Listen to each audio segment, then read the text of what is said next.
Be okay if I took these people over here first? I mean, I don't mean to be impolite to you. Rosemarie and whoever else is over there I can't see. And Alistair. Yeah, and the three of you over here come up first and put up your hands. And you just, for those that don't know, you just get along the side where Mr. Hetty is, and we'll call you up.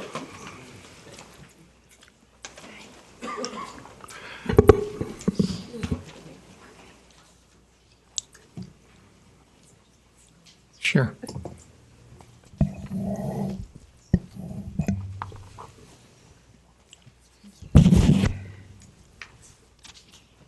I have developed a new appreciation for brevity this evening, and so on that note... But tell us who you are. You can't be that brief. Monique Miller. Thanks, Monique. Thank you. So I'll get straight to the point.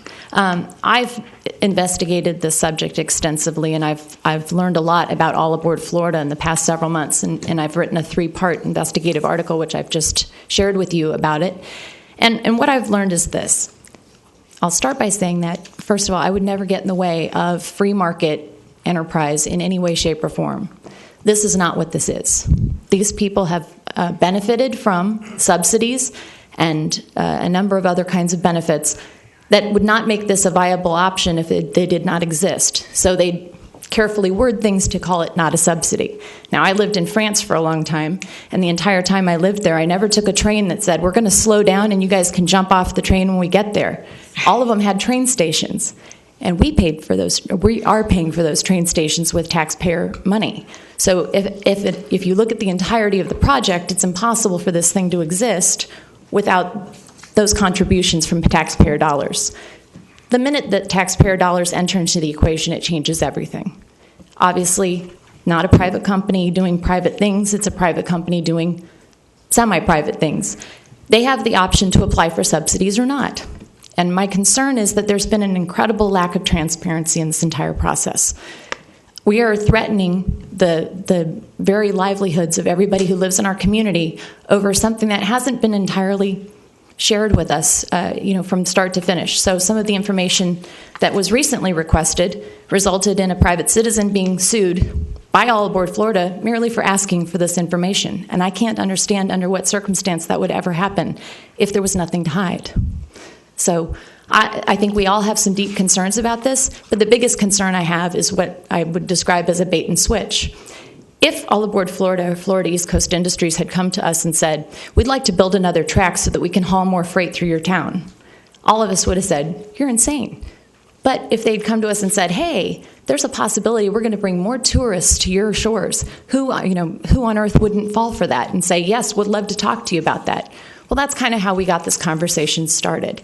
And my concern is that that's not really what this is about. And I think that there's enough evidence in the document that I've provided to you, first of all, to show you that they've already received over $1 billion in benefits to date, or in the process of getting those committed benefits. For example, in the southern part of this project, it can't possibly exist if it doesn't connect to trains, because nobody's going to get on a train and then stand in the middle of a cow field and wait for somebody to pick them up. So obviously, A, it has to have a station, and B, it has to have some other transport to connect to it. Well, Southern Regional Transit has now invested between $600 and $800 million to do that. That's certainly a benefit to them that would not make this a viable project without it. So in light of all of these kinds of subsidies and benefits, I ask you to take consideration and be resolved to stop this until we have seen all of the information. And again, if they don't want to share it, that's okay, but don't apply for subsidies. Thank you. Thank you for your comments. Next lady, please.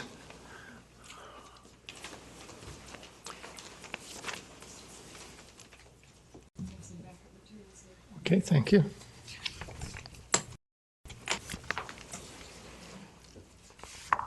Today, the St. Lucie County Commission voted You need five... to tell us who you are. Oh, pardon me, Melinda Meikle, 1612 West Camino del Rio. Thank you very much.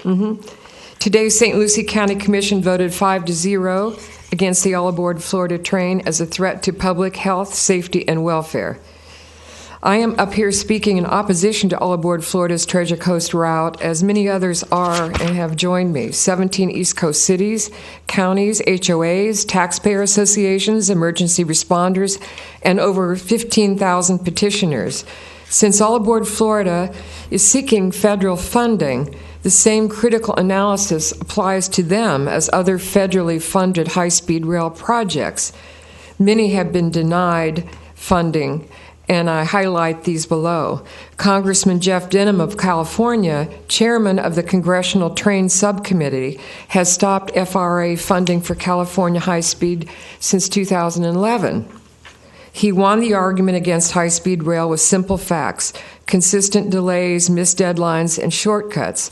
He vowed to oppose high-speed rail financing until proven they will not operate on taxpayer subsidies.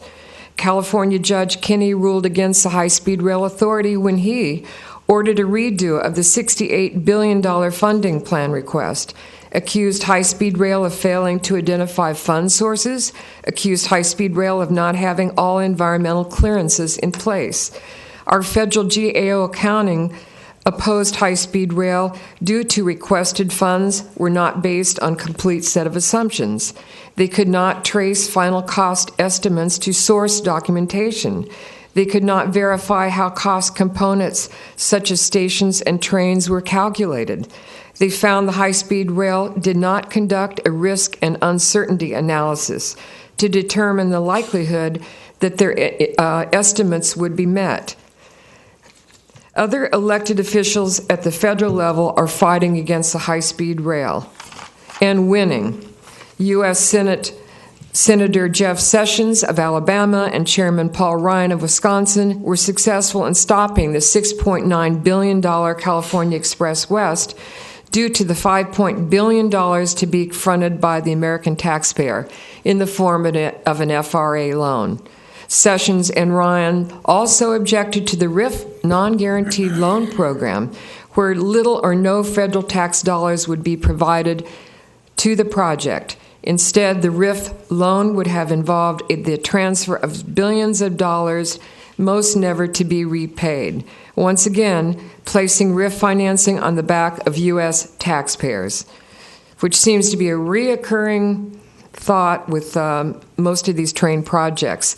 The Department of Transportation agreed with Sessions and Ryan and turned down the loan in their July 2013 letter due to significant uncertainties surrounding the project.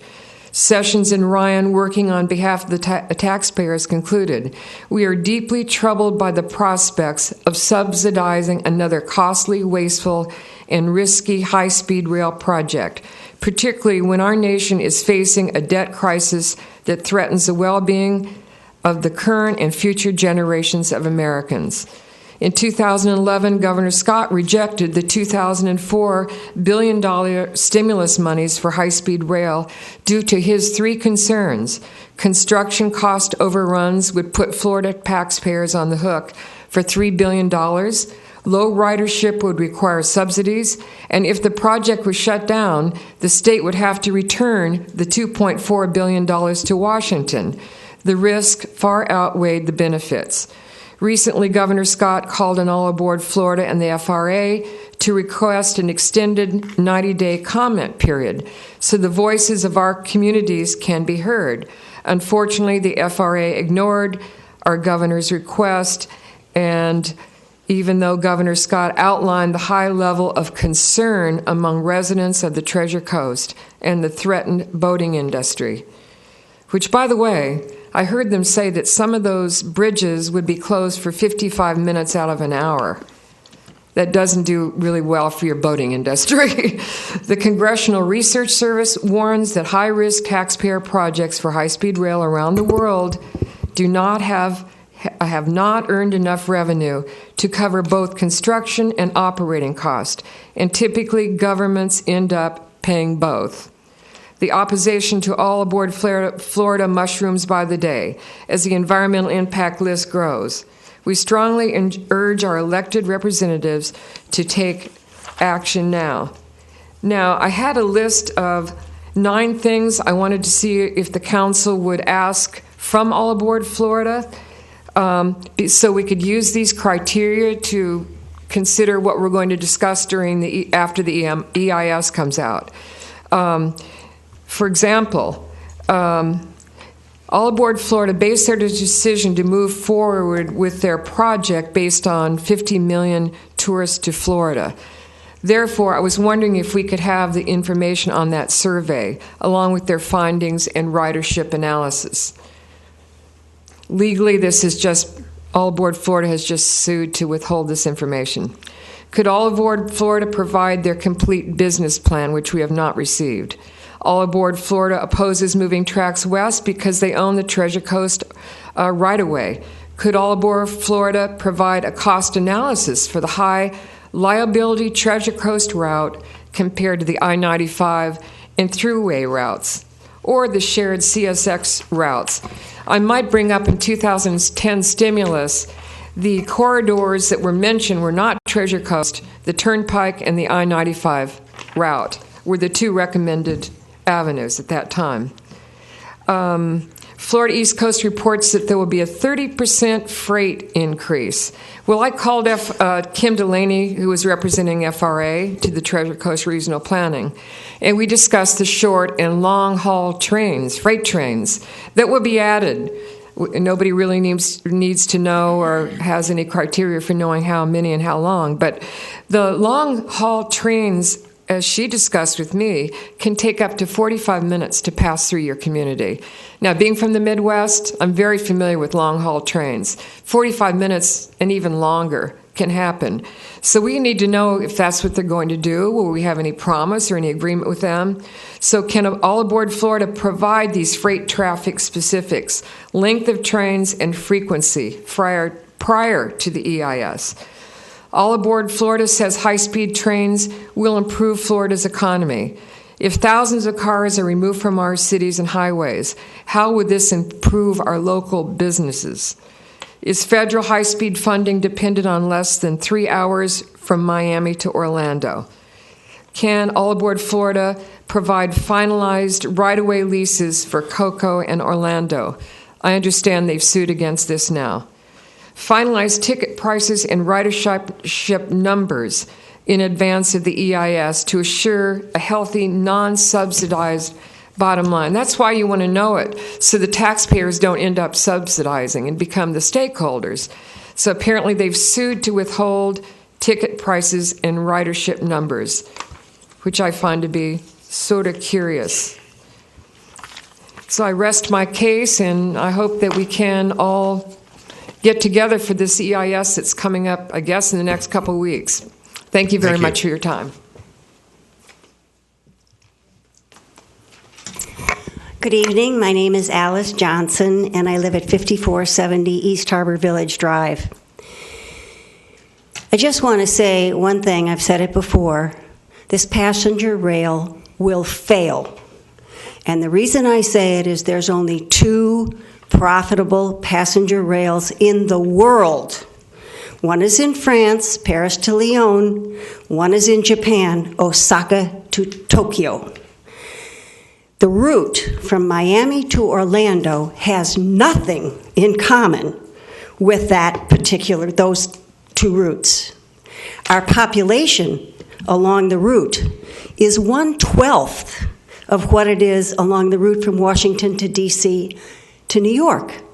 And even Acela can't make a profit with that dense population. A high-speed rail needs good feeder. Think of New York and Washington and Philadelphia and Baltimore. There are cabs, there are buses, there are ferries, there are subways, there are commuter trains feeding the train, and that's how they get their ridership. Another very basic part of high-speed rail is the cost. If you're going to get on a high-speed train, you're going to spend 50 cents to $1 per mile. So the average tourist, which Florida East Coast says is going to be the majority of their rider, they're not going to spend $450 to go round trip Miami to Orlando. And if it's a family, are they going to spend $1,800 for a little side trip to Disney World? You got to be kidding me. It can't succeed. Another very basic part of high-speed rail is they cannot share with freight trains because the two types of services interfere with each other. Freight train breakdown messes up the passenger and vice versa. CSX tried a train from Orlando to Miami. It failed in less than 2 years. So my point is, the secret of the fare that they're holding so secret is because once you sit down and do the arithmetic, you will know that this thing won't work. And that means that if you guys decide to spend taxpayer money to upgrade the crossings, the thing's going to be bankrupt in 2 years and you're going to look dumb. You don't want to do that. The second thing is that our federal government you've got a whole system up there, push out money for railroads. Those people don't care if the feasibility makes sense. Any first-year person could tell you the feasibility doesn't make sense. But they're going to push that dollar out, $1.5 billion, and I don't know what kind of collateral is going to come back to us when the railroad fails, and it will fail. So my point is, as part of what you can do, look at the EIS carefully. Find places you can object. There's lots of crossings. Florida East Coast fatality rate is one of the highest in the country in railroads. There's lots of impacts on the boating industry. Look at that. And finally, we're not supposed to criticize other people. I make so many mistakes, more than most people in this life. But when someone stands up and rips apart the hard work of your commission, I just have to point out that this same person who took a ride to educate himself about Acela versus Florida East Coast said that the number of grade crossings along the two routes were about the same. There are 11 grade crossings on Acela between Washington, D.C. and Boston. There are 347 in Florida. So just think about accidents, about crossings, etc. And as you heard previously, watch the facts, because some people are saying things that aren't true. Thank you. Good evening. Rosemary B. Wilson, 1490 Fifth Avenue in Vero Beach.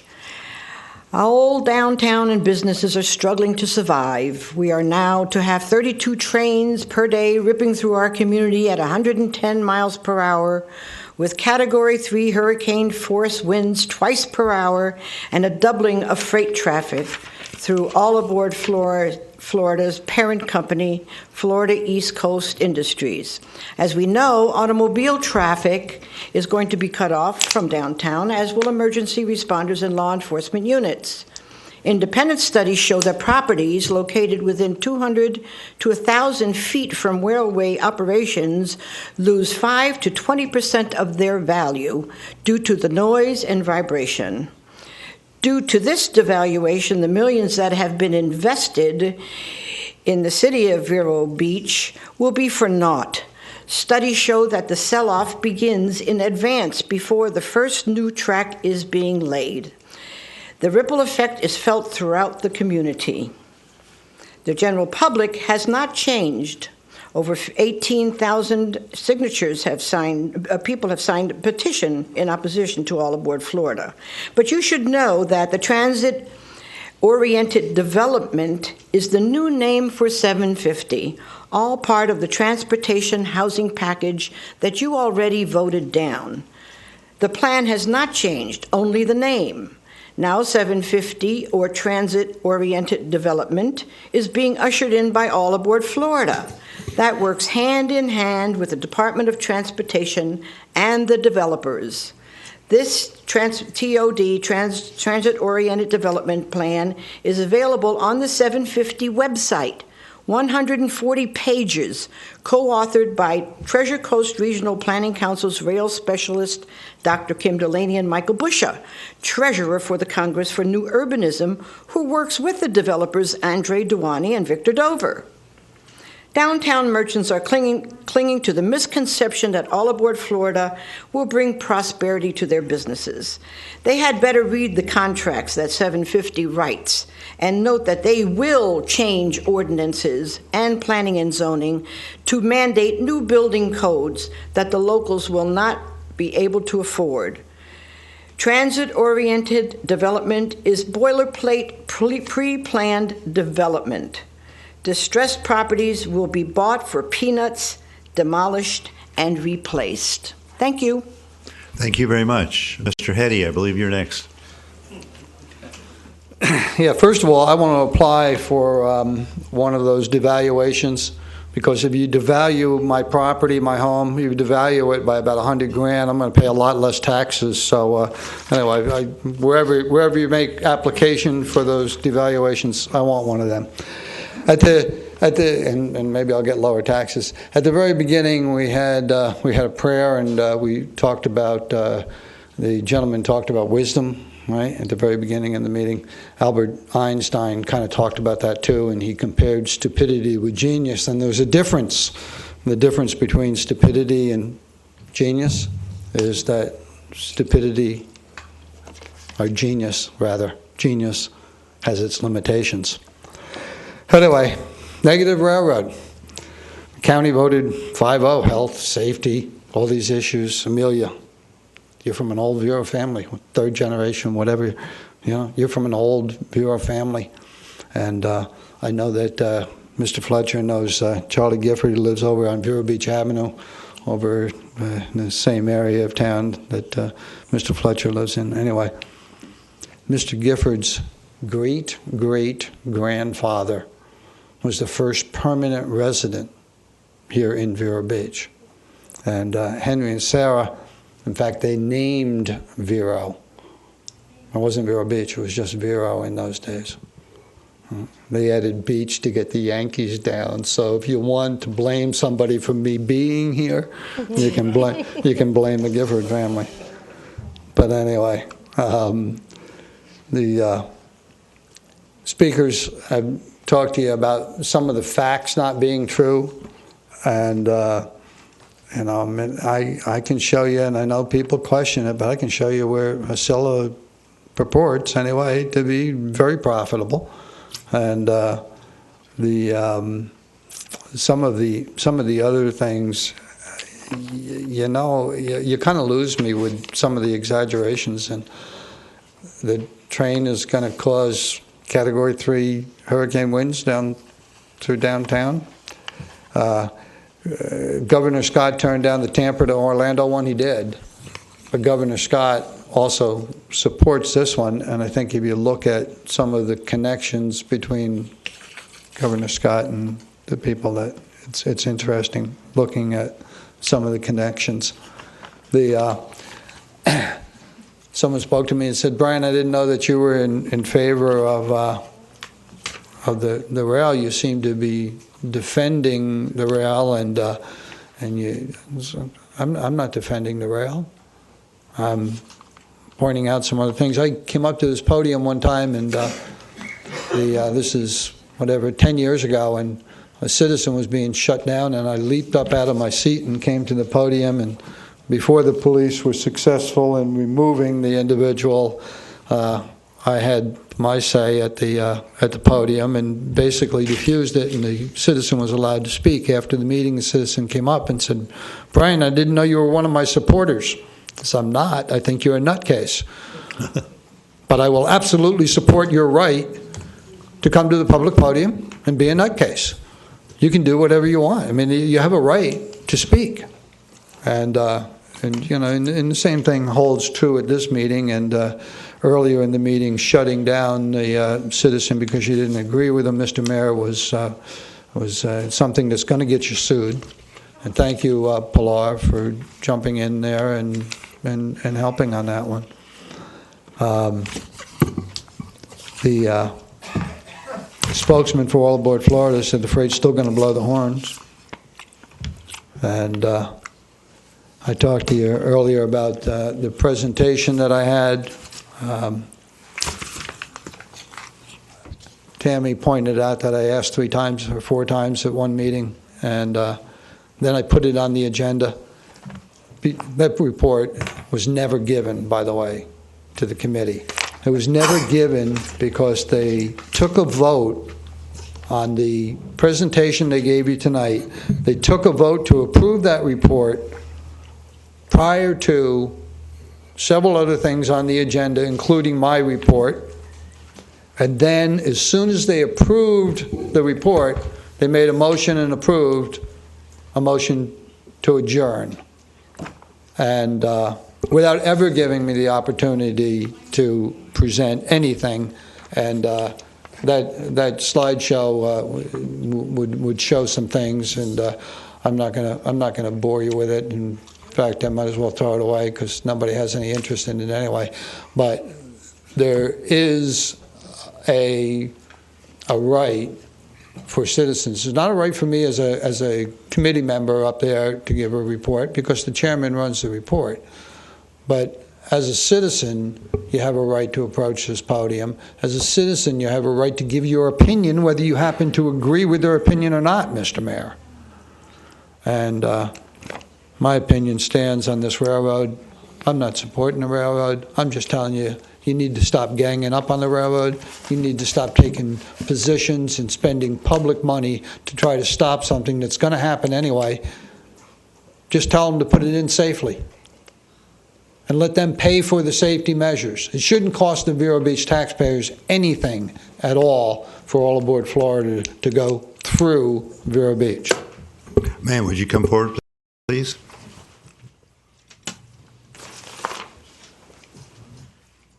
Good evening. My name is Althea McKenzie, and this is my first visit here. I'm really not here for this issue, but I felt impelled to speak. I live at 2405 16th Avenue here in Vero Beach. I've had the pleasure to live in the city and live close to the railway.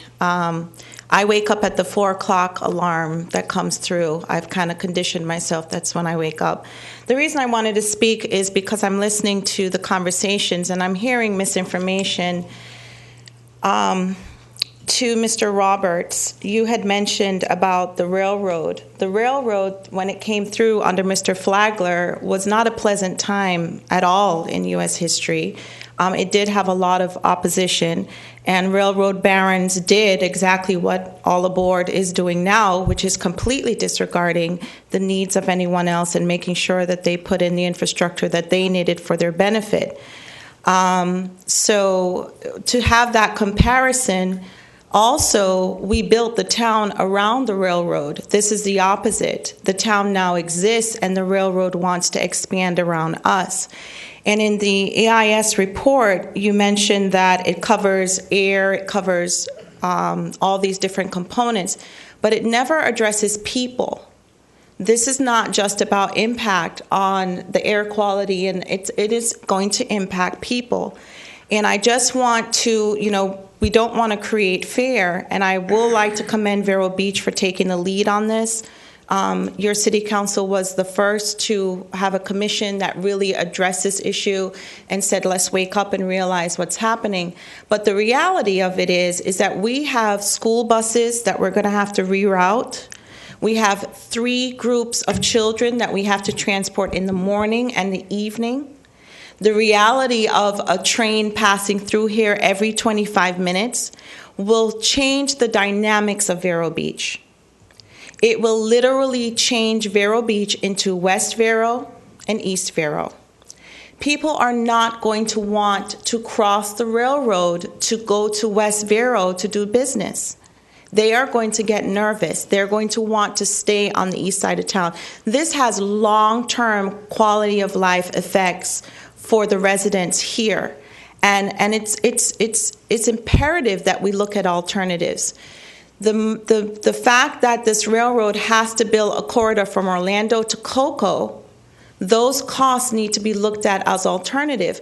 Go west. Put the train line over there where future development will occur, and that will fit the module and accomplish the goals for everyone. In business in America, we have situations. We either have win-win, win-lose, lose-lose, or no deal. And what we're saying is either it's no deal or win-win.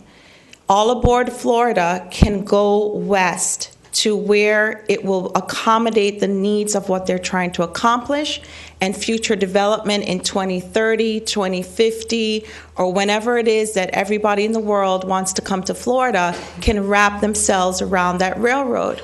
But right now, this railroad will cause harm. And one of the things that has not been mentioned, if there is an accident with one of these trains, how do we respond? We do not have the emergency response systems available to respond to that 3%, because if I recall, you said 97% it is, and then 3% or whatever the numbers. One accident is 2 accidents too many. If one of those trains, unfortunately, has to make a collision, who is going to respond to that? I mean, we need to really look at the impact on humans. This is about public safety, going over bridges. We're going to have to reinforce those bridges. So I think when you do things like this, that I applaud the city of Vero Beach. We need to lay everything out on the table. We need to take into consideration what really works for the community. And that video about Fort Lauderdale, there was no traffic. The traffic had been stopped completely. It was kind of like it didn't make a lot of sense to me because it was empty, and then all of a sudden you saw movement.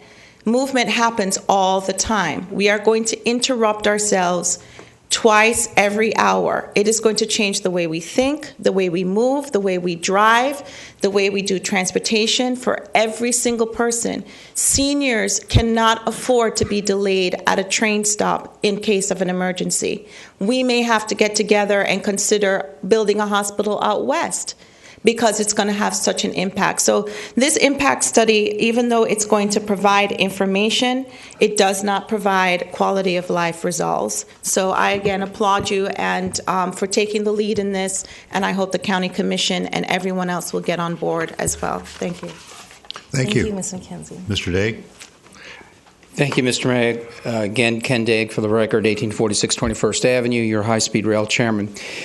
Wanted to bring an important thing to the table here, public comment time. Our general public, a lot of them think it's like having a hearing. It is not. You're not going to be able to come in there and talk to a panel, give out your concerns, and go back and forth. The way this public comment period time works, to my understanding, they'll have everything set up. It will show the project. They'll have individuals there to answer questions. The concerns as the general public that you have, you're to fill out. They'll have comment cards there, and you fill those out and drop those into a box.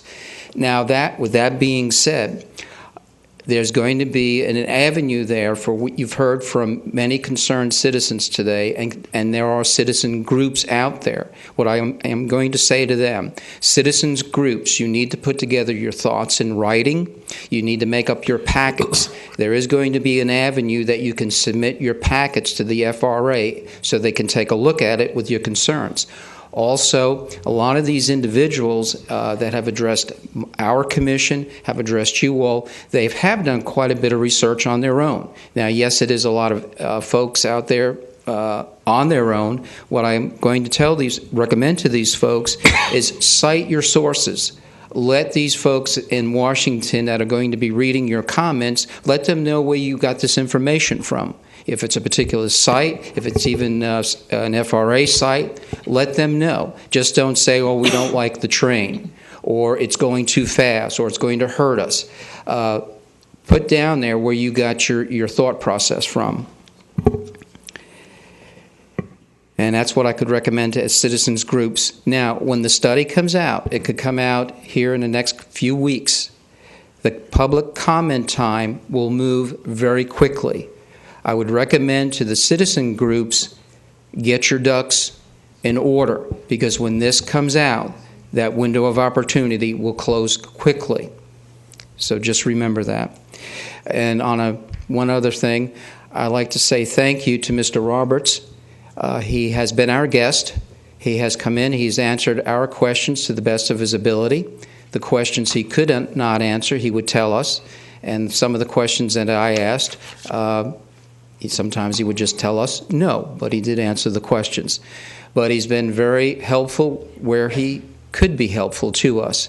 And I'd like to say thank you very much, Mr. Roberts, for all your help. Mr. Daig,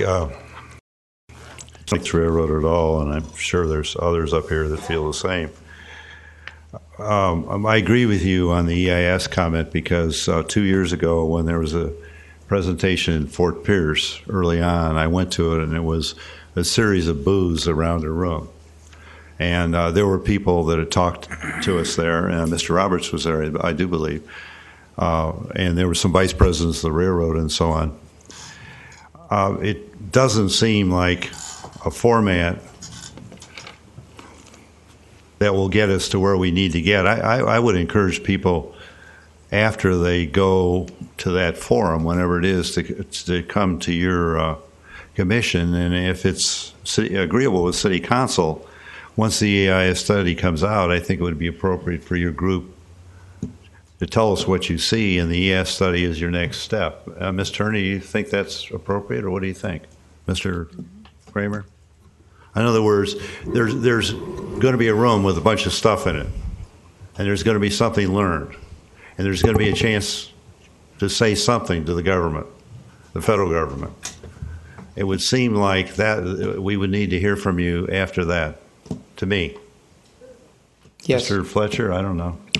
Sure, that sounds reasonable to me. That'd be the next step. But anything that goes to the feds should come from this body, not from the Train Commission. Yes, I agree. But people, we can't probably, as been evidence tonight here, everyone that would like to talk. But I'm sure if they go in front of Mr. Hetty and Mr. Daig and so on, that those comments can be brought to us, and then we'll make comment if that's right. And that's our next steps is to compile the information, to give it to you all as the council. Then you can take the appropriate steps from there.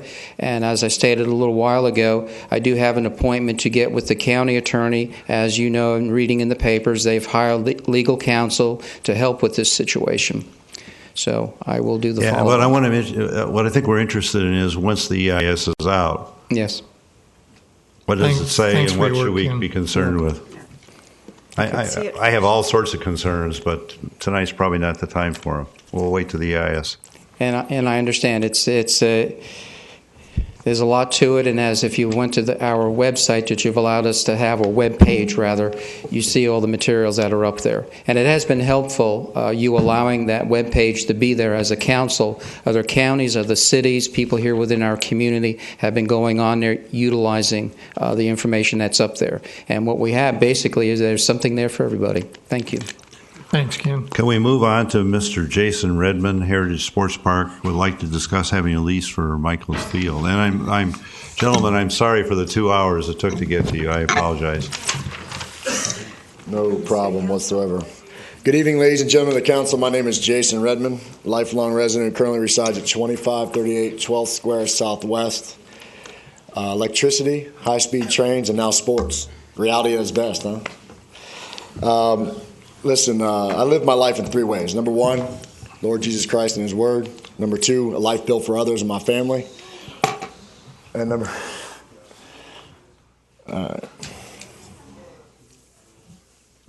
number three, I'm just here as a concerned citizen. Okay, I'm not here tonight as Jason Redmond. I'm here tonight as a dad, a coach, a concerned citizen. I live for sports as is best for my kids, for the community and everything. And the problem right now is there's not a lot of places for them to play, and that's why we're here. Basically, I have great memories of playing ball in all these fields, attending sports camp ran by your recreation coordinator, Rob Slezak. Matter of fact, it's the atmosphere in which I run my camps today. And these are the reasons why I want to see these fields remain open, whether it's us, whether it's an open group that's going to keep the field available for all sports. Right now we have a lot of baseball parks. We have a group that's doing a great job with baseball. But this is not the best option for Michael's Field, and that's why we're here tonight. The best option for Michael's Field is to keep it open for baseball, but also allow the rest of the property to build all-purpose fields on there to take care of problems such as football and soccer, where certain teams in the community right now are actually practicing on tennis courts and in parking lots. It's unsafe, and these are the options these guys have. We also have travel ball teams and other baseball teams that are leaving our community and going to Port St. Lucie and other places to pay to play and have fields that are accessible during the day that are no cost to them because there's no options here. Again, that's why I'm here to talk about it. I mean, this isn't about which group's better. It's not about us versus them. As a matter of fact, our plan, our mission, our vision incorporates them. incorporates, if they need a field, if they have overflow, they are going to be welcome, just like anybody else in our community will be, to come over and play a ball on our field. One condition is leave the park like you found it. Let's keep it up. It's a community park. Number two is, yeah, of course there's going to be fees. The fees are, if the lights go on, help us pay for them. We'll figure that out. You know, we want to open it up for other events. I mean, we had the air show here. How awesome was that? I mean, you could do all kinds of events on these fields. All Pro Dad comes to mind. You know, the Buggy Bunch is here. You can do all kinds of things for single moms and families at low cost, just for a place for kids and families to go to. And that's what we have. We've given you our information. We've given you our mission. We've given you our vision. We've showed that we can get insurance. A lot of the red tape stuff. I mean, we've only had 2 weeks. We appreciate you guys giving us the 2 weeks. We really do. Thank you for that. But I'm here tonight to ask you for more. I'm asking you to consider us for a lease for Michaels Park, Michaels Field, and this park. I'm asking you if you don't think you have enough information on us, then put out an RSB. Maybe we're not the right group. Maybe there's a better group out there. But I'm telling you right now, option A, just because it's easy and it's done and you can sign off for it and take care of a 6-year headache, it's not the right option. There's better options out there. And I'm not saying that's us, but I would really love a fair crack at it. And that's why I'm here tonight, and that's why Coogie Friedman here with me, and a lot of people and faces in the audience here have stayed through this long meeting to tell you about it. I want to give them the opportunity. So, you know, my 3-year-old comes to me every night, and he tells me when it's time for night-night. And I put him to bed. And I'm here tonight because when I go to bed and the way I live my life, I always can fall rest assured that I'm happy with what I did. And tonight, no matter what time it is when I get home, he's going to come to me and he goes, Daddy, it's night-night time. I'm going to put him to bed. And I'm going to lay down because of what I did here and said here tonight. I'm going to go to sleep. And I hope you guys can too when you vote on 6A. Good evening, ladies and gentlemen of the council. Appreciate you guys being, I guess, attentive and assertive on the... You got to tell us who you are and where you live. I promise I will. Coogie Friedman, 5195 East First Square Southwest. Here tonight to address the same issues Jason has mentioned. We are, local community, speak it up a little bit, local community involved citizens. I've been here for over 12 years. I've established a business for over 6. I've been involved in community sports camps, youth events, all that good stuff where someone's asked for some time. I've been more than willing to go out there on a Saturday, on a Sunday, in the middle of the week and allow my expertise, allow my involvement, allow my help to be involved in that community and allow groups to use my knowledge and my experience and promote youth sports and youth baseball and youth softball and fitness in general. And all this stuff is always established. I've been involved for over 10 years doing this stuff, and there's always this question of established and not established. Well, I've been here. I've gone through the ringer. I've seen it all. I've been at different levels of coaching and community involvement and business ventures and all that good stuff. As you can see tonight, we do have a lot of community support on this issue on Michaels Field. We are wanting to be a considered organization where it's going to be an open field project. We want to be one of the groups, not put into a category where a monopoly would be taking over the fields, lock and key, pay an astronomical fee to use a field where mom and dad can't take their boy outside or their daughter outside to go kick a ball around or throw a baseball around. Not put into a team where if they're affiliated with an organization where you're under lock and key and have to volunteer coaches are paying out of their pocket to use fields. It shouldn't be that way. We're not there. We're creating an open environment. All the costs going to the fields, the maintenance, the insurance, local business groups and community supporters, everybody is backing our side. We are looking to really grow this thing as a community, multi-purpose field, sports event, community event project with different local groups that are actually here. To bring it home on the end of, I guess, in conclusion, but as far as going to monopoly, community people want options. They want choices. They don't want to be stuck into, all right, you got to do this for this amount under this restriction. It shouldn't be that way. I got a 3- and 4-year-old boy, and it was the same thing. We're practicing on tennis courts. It's for soccer. It shouldn't be practicing on tennis courts for soccer. There's no open piece of grass anywhere. I'm a dad. I'm in the same route as Jason is, and we both feel the same way. It shouldn't be like that. It shouldn't be a closed environment. It should be an open environment where that's what our concern is, and that's where our group's business plan is, and you guys have it in front of us. And I know we had a short window to present our case, but with all due respect, we would like you guys to consider it as a consideration, or at least make it as an open environment where you guys will give us more time, or other groups to have more time to be an option on this. Thank you. Thank you for your comment, ma'am. Would you like to come forward again? Good evening again. My name is Althea McKenzie, 2405 16th Avenue, and this was originally the item that I came to support. I'm here to support Mr. Redmond's request. Baseball, and to give you a little bit of background, I have just served on the Little League board and spent 4 years negotiating with the county to have our fields accessible. And one of the concerns that I'm having is that I'm seeing a lot of public fields are being privatized, and this raises a big concern for me personally, because it's not just about the team that's coming on board, it's the people that are being displaced. And what I'm seeing is a lot of displacement of people that normally would have access to fields to run programs. And the way we run our league is that, yes, we have one groomed area that has to be on schedule, but the other area is open to the public. And that was one of the insistences that we had, was that there was somewhere for someone to throw a ball. And I got involved because I have a little boy, and I got involved with the Little League, and I wanted to throw a ball, and the gates were locked, and I just couldn't figure out what to do. And I was told I could drive to Sebastian. Well, I live in VERO. I don't want to drive to Sebastian to throw a ball. So what I wanted to say was, baseball is very important. It's not just about having organized games. We have to travel to Fort Pierce to have our games because it's difficult for us to have interleague games. When you have a baseball program, it expands past just the coordinators. I was dugout mom. I don't even know what a dugout mom is. You're in the concession stands. Grandma, grandpa comes out. People from the community come and watch games. It's a very heartfelt community building type process. And what you really need is people that are committed to making things work, especially with minimal resources. And with my league, that was exactly our challenge. But I can say, working with Jason and having some interleague games with him and his group, that they have the heart, and they will build it, and they will make sure that they come. But they're not just looking for a lease.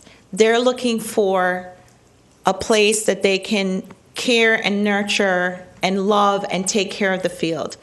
I'm not very impressed. I went to the county earlier today to kind of get the county's viewpoint on why things are moving to privatization, and I keep hearing, well, there's no funding for maintenance, and there's no funding for maintenance. Well, some things are just worth the investment. And Little League and baseball and the families and having open fields that you can launch rockets if nobody's there, or fly a kite when you can buy a dollar store kite, is invaluable. That time that you spend out there, it might not be every day, but the one-time experience goes a long way. So please, if you cannot give this project over to someone who already has a project that, from my observations, and this is personal opinion, they have the fields that need to be developed, and they have not been developed because of their own funding restraints. So it is good to have competition. It is good to have different teams that are willing to commit to their community and try to provide something extra for them, even though they don't have the funds to do it. So it's not that I'm opposed to one group being placed over there. The Indian River Sports Complex has another side to it. There's a lot of teams that have been displaced that are having to find other areas to go and play. People have been moved out. So I know that there is a concentration to embrace privatizing things, but please consider a partnership that works, and a partnership that has heart, and a partnership that is willing to do the work. Sometimes when you don't have the money, it takes time. And you need people that are willing to roll up their sleeves, get out there, work with the kids, connect with the kids, and put their hearts into it. And once, my son no longer plays baseball, but I'm just as involved, just as committed, because I see the long-term impact of having open fields available for kids to practice on. And I think this is what my case is is please give strong consideration for competitive participation. And what it does for the leagues, it allows us to have interleague games, which I'm not a baseball person. I just know to show up for the game. But I prefer not to drive to Port St. Lucie or Fort Pierce just to get a game going because there's no options locally. So, again, I'm here to support this group. And we do have examples of partnerships that we have worked out with the county. And I know light bills are a concern, but if there's ever a light bill you should pay, it should be a light bill for a baseball game. Thank you. Thank you. Next person. Next lady. My name is April Muller. I live at 971 48th Ave. I'm a community relations director for the Buggy Bunch. For whom? I missed it. For the Buggy Bunch. And I'm very concerned about the privatization of the parks as well. Right now, if some of our buggy families wanted to meet and play, there's really no place safe to go throw a frisbee or kick a ball.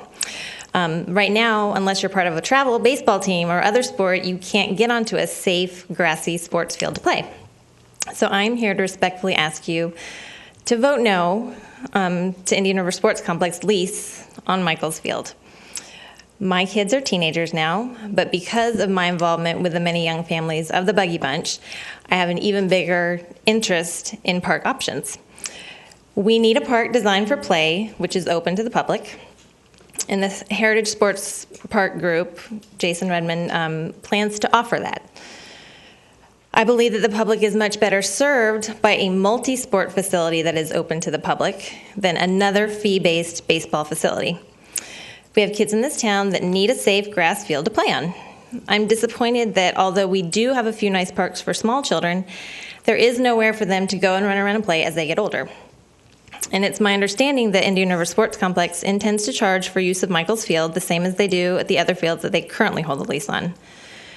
The Heritage Sports Park Group, however, intends to be a true community field available to everyone.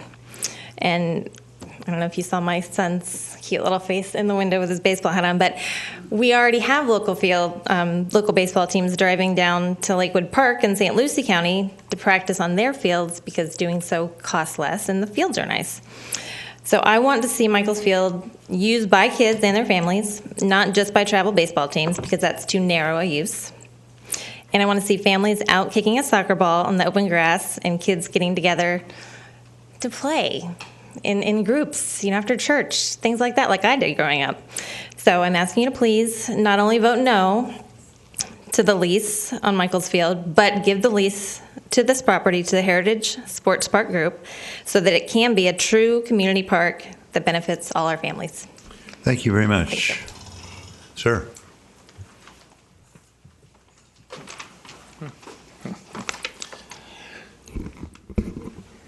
My name is Derek Muller. I live at 971 48th Avenue. And for the record, I'm a lucky man, as you can see. My wife, very lovely, brains, double threat girl. So anyway, I'm here, and I fully, just for the record, I fully support the Indian River Sports Complex and their endeavors over there. I love the fact that they brought Cal Ripken into this town. I love the efforts that they're doing over there. The only thing I'm saying is I don't think they need to expand. They have access to 4 fields and room for a 5th over there. I think they should do what they do well over there. I think we don't need another baseball-specific field. I'm a baseball guy, okay?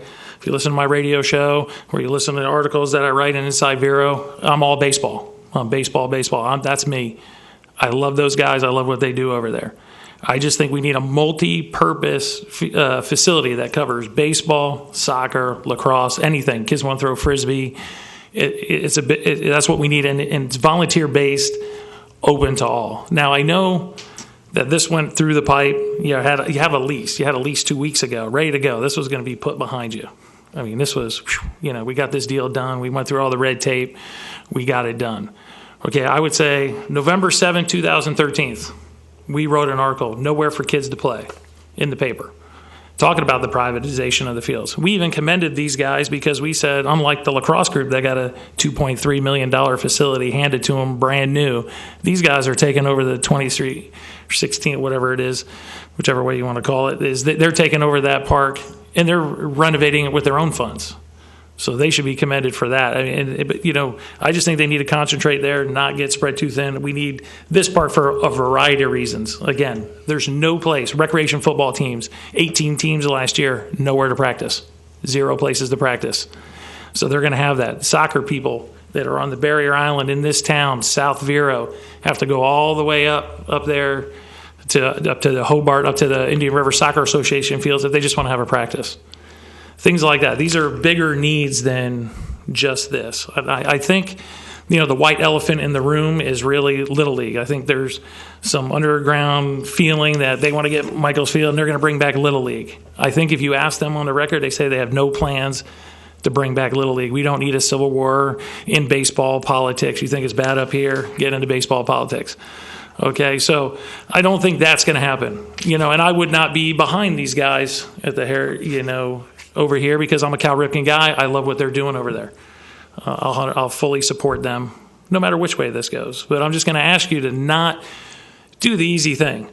I understand. I talked to Mr. O'Connor on Tuesday, and he said he's probably still going to recommend Indian River Sports Complex, and I understand that. I mean, you've had 3 or 4 months of dialogue with them, getting the city attorney to put together a lease and doing everything. And he says they're already an established business. They started a year ago and started that complex, and they're doing things well over there. So I agree with that. They are established, but these guys have both been established groups, coaching and doing youth. Both of them have businesses 7 years long, focusing on low cost, no cost stuff to kids in the community. So I think they're just as established. I think there's none of this, somebody's more qualified than anybody. It's just a matter of what's going to serve the greater good. What's serving the public? Is it just baseball? That's kind of a narrow vision. They have all the fields, like I said. They can do what they do well over there. I don't know if they 100% need another field. I don't think they're at 100% full capacity. They haven't renovated their fields 100% and are busting at the seams and they need another thing. That would be a different discussion. I would say we need multi-purpose fields, open to everybody. You can get volunteers to help out and do the maintenance. It's not a lot of cost. The only thing you got to pay for is lights. We have enough volunteers. I think I don't know if we have anybody here from Harvest Food and Outreach. They'd love to do. They have an after-school program for low-income people. Go over there, have food. They can go right out on that field. You can do after-school programs, sports programs out there. These are the kind of things you can do with volunteers. Not if it's under lock and key and you're charging to play. I think we just need a broader scope. So again, I would ask, don't do the easy thing and just go with it and put it behind, because I fully understand it with all the other stuff you guys got on. We heard for 2 hours. You got probably bigger fish to fry than this. However, I would tell you, let's serve the most amount of people. You can just put this off. And honestly, I don't think it's that much work if you were to decide that this might be a better option. Because, I think you have computers. I'm sure the lease is on there. You can take one name out and put a different one in. I think you could vote on it next week. I think it's kind of that easy. I really do. And again, like I said, November 7, 2013, wrote an article on this. I think if this was put in the paper, hey, we're trying to, we have budget concerns. We'd like to, privatize some of these parks, and you put it out there, you might have 10 different proposals, and you probably could get a wide scope. And I think, like Jason and those guys said, maybe if someone would have come up with a better idea that would have served the public better. But that'd be my only concern. And so the fact that they had 2 weeks to do it and can't really give him a really, they spent a lot of time for him to do the recommendation. I wouldn't expect him just to, yeah, that's a great idea, I'm just going to recommend you. I would expect him to go with what he spent all his time, effort, heart, treasure, money, whatever on it. So I would respectfully tell you to vote no on 6A and either open this up for, proposals, or you got a group here that I think can serve the public better. And that's just my opinion. And again, I still love the Indian River Sports Complex guys. I'll still volunteer my time over there. I like those guys. I love what they're doing with Cal Ripken baseball. And Buddy's one of my favorite people in this town. Thanks. Thank you. Ma'am? Hi, my name is Sarah McFarland. I go to I live on 4420 10th Street Southwest. And I didn't come here planning to speak. I actually came back from my brother's baseball game, and I just felt like I really needed to say something because I remember I go to Oslo Middle School and I'm going into 8th grade right now, and I remember I couldn't play softball this season because it was really expensive. Me and my sister both play, and it's around $300 just to play, and that's because we had to pay for the fields to practice on at South County, and just it was really expensive, so I couldn't play. And I'm on a travel ball team right now, and we have to go all the way down to Fort Pierce to practice, just to practice. We have to condition at my coach's houses, and I don't know. It's just yeah, my friend and me, we were supposed to go play softball. We were gonna go hit at South County the other day, and the fields were closed, and I just really wanted to play because I haven't been doing very good hitting, but I just really needed the practice in, and I just wanted to say something. I felt like someone needed to speak up. I don't know. Thank you very much for your time. Well, thank you for getting up here. I know. I think you're the youngest person tonight, and we encourage that. That's a good thing. Speak up and for your public and for your government. So thank you for coming very much. We appreciate it. Ma'am. Hi, guys. My name is Michelle McKinney, 315 30th Avenue, Vero Beach, Florida. I'm here to support the gentleman behind me in their efforts to try to get Michaels Field. Unlike them, I'm a big Vero Beach Little League or any Little League supporter. I am the president of Vero Beach Little League Softball, which I've listened to a couple of your meetings, and it seems that my league has fallen through the cracks. And to be honest with you, I was very disappointed in, no offense to Indian River Sports Complex, because they are trying and they're doing a great job doing what they're doing, but I felt like I was kind of like the wool was pulled over everybody's eyes about softball and Vero Beach Little League. I have not heard anything about a Little League program besides Gifford Little League in Indian River County, and it really upsets me being the president of Vero Beach Little League Softball, a coach for Vero Beach Little League Softball, a coach for Oslo Middle School, and also a travel ball coach. I have 5 children that play, 4 girls and 1 boy. My son is playing with the Cal Ripken League, with the Indian River Sports Complex, because there was no Little League. I would have kept my son playing Little League simply because of the values that Little League provides to the kids, the structure of it all. Cal Ripken is very competitive, and it leans more to the travel ball atmosphere, and there's nothing wrong with that. I believe everybody should have their choice on where they want to go play, if they choose to play more competitively or if they choose to play to teach the morals and the character, the things that Little League can bring that other leagues may or may not be able to bring. You can't really discuss that. There's no lines of explaining how one parent would want their child to play or another. But like Sarah just said, at the middle school, they have to pay $150 per kid to play so that we can pay for the fields. We can pay for the chalk that is used on the fields. It's very expensive. Little League is all volunteer. And again, no offense to the Indian River Sports Complex, but they pay people to do things. Everything I do on my field, I'm out there by myself sometimes.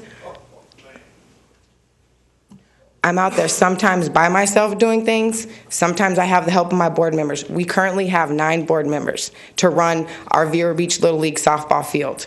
And when I found out that, you know how I found out that Indian River Sports Complex, they almost had my field. They went to the school board. In the school board meeting, there was nothing mentioned about Vero Beach Little League softball. And there's a particular gentleman, I won't say any names, but he knew there was Vero Beach Little League softball. They left that out. But I got what we wanted. We got our lease agreement for our field. What I want you guys to know and understand is that the things that are going on now where we don't have any place to play, it's sad. It's very sad. And I'm sure many of you gentlemen on the board here have played Little League. I know one that played the first Little League team ever here. So to do away with Little League, again, it breaks my heart. My children, my son can no longer play Little League because he's out of the boundaries because of electrical issues, and that's a whole nother probably board meeting that we would need to have. But what my kids have gained on those fields, not only my own children, Sarah is one of the children that I've coached, that I'd love to continue to coach. The things that they learn, the values that they gain being on the field with other young girls or other young boys is something that you can't get anywhere else. Other sports provide things, but there's something about baseball and softball that you all should know, that you all should look into. Go on some of the websites, check out some of the Little League information, check out some of what they're doing with their travel ball programs. I'm not saying that their answer is the best answer, but there's a problem here. And you guys are the only ones that can help us solve that problem. We don't have the money to do it. Little League does not have the money to do it. I don't know how they're going to fund what they plan on doing if they can get a field, but this lies on you guys when the young ladies get pregnant or the young men get in trouble. I mean, there's so many important things that softball and baseball can bring to our communities, and you guys really need to think hard about what we're doing to our youth. If we can spend millions of dollars on a corner, fixing a corner or a railroad, we need to put it back into our youth. And I'm begging you guys to really think about what you're doing, the decisions that you're making regarding our youth and our softball programs. Right now, Oslo Middle School, Storm Grove. What's the other one? I'm sorry. I'm a little nervous. No, Gifford doesn't have. I'm thinking that there's three middle schools that our home field. There's another one. I'm sorry. Imagine that are in Indian River County. Sebastian plays on our field, but they've now their fields up there are used by their middle schools. Those three schools here in Indian River County use our field, our Vero Beach Little League softball field, to play their games on. That's how sad it is. And when we have to pay, the schools have to pay out of their pocket to rent a field to use for school athletics, that's pretty sad. And it's not, all on you guys, but something has to be done. There's a million fields in Indian River County. And again, no offense to these gentlemen, because I know they feel like it's, point the finger at them, they're doing so wrong. But we have nowhere to play. Nowhere. They're playing in parking lots. Children are going to get hurt. Parents don't want their kids playing on concrete. Did you guys play Little League on concrete? No. It's not right. It's not fair. But I don't want to keep going because there's just so much involved in my heart and soul in all of this. I think we understand. I hope you understand. I really, really, really hope you understand. And I don't want money to be your bottom line on this. Money should not be what makes your decision on any of these things. It should be your youth. Your youth. I'm sure you guys have kids, grandkids, nieces and nephews. We want them to come play for us. We want them to be on those fields. We want them to utilize those fields for baseball, softball, soccer, whatever. Something has to change. Can you wrap up? Yeah, that's yeah. I'm sorry, I didn't mean to. No, it's okay. Are you okay? Yeah, I'm good. Okay. A little nervous and aggravated. Okay, I understand. Hello. My name's Karen Burge, and I live at 1402 39th Avenue, close to the Cal Ripken Fields. I've been in education for 35 years. I have 9 grandchildren and 3 boys and 6 girls, and they all play ball. One Sunday afternoon, they want to go out and throw the ball as usual, either football or baseball, whatever. There's no fields to go to. We go to the park. I can't think of the name of it, but it's in sort of off of Atlantic Avenue where kids are swinging and there's a playground there. So he's hitting balls there, and somebody's going to get hurt. I tell you can't hit that hard because somebody's going to get hurt there. So they go to the field with their grandpa at one of the Cal Ripken fields. It was open, and someone comes by and tells them they have to pay $10. It's like, what? $10 just to hit balls? So they left, and there was no place to go. It's like, this happens every weekend. We try to find a place to go and just hit balls or throw a football, and there's no place. So everything they said I agree with. Thank you. Thank you. Sir?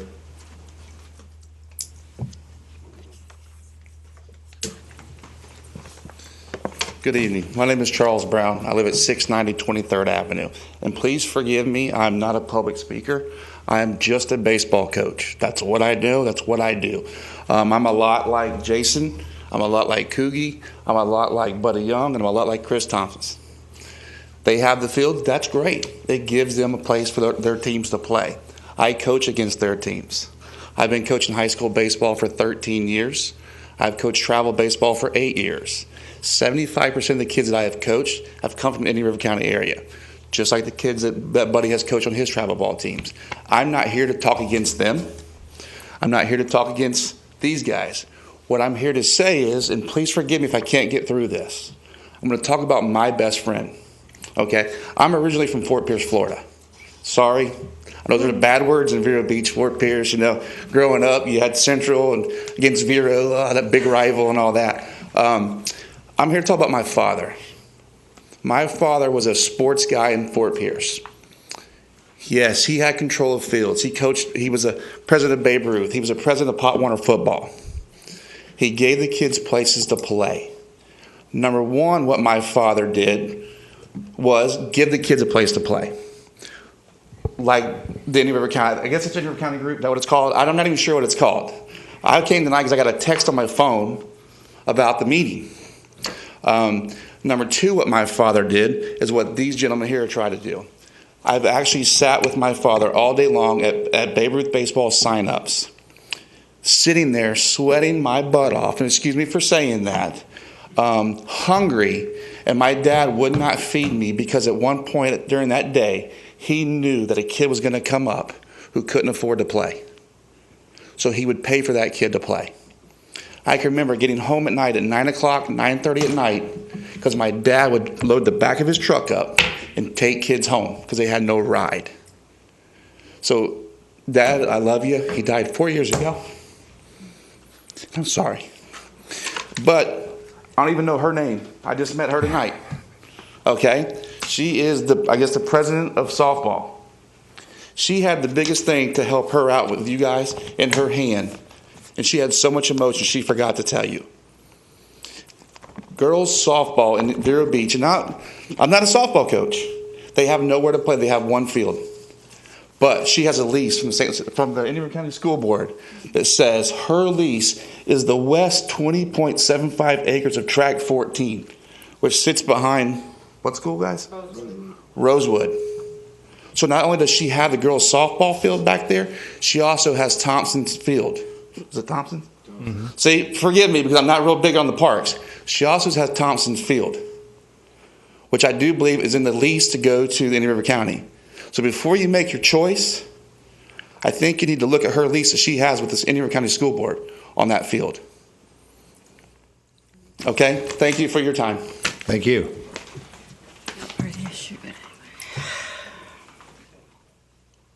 Sir. Good evening, Council.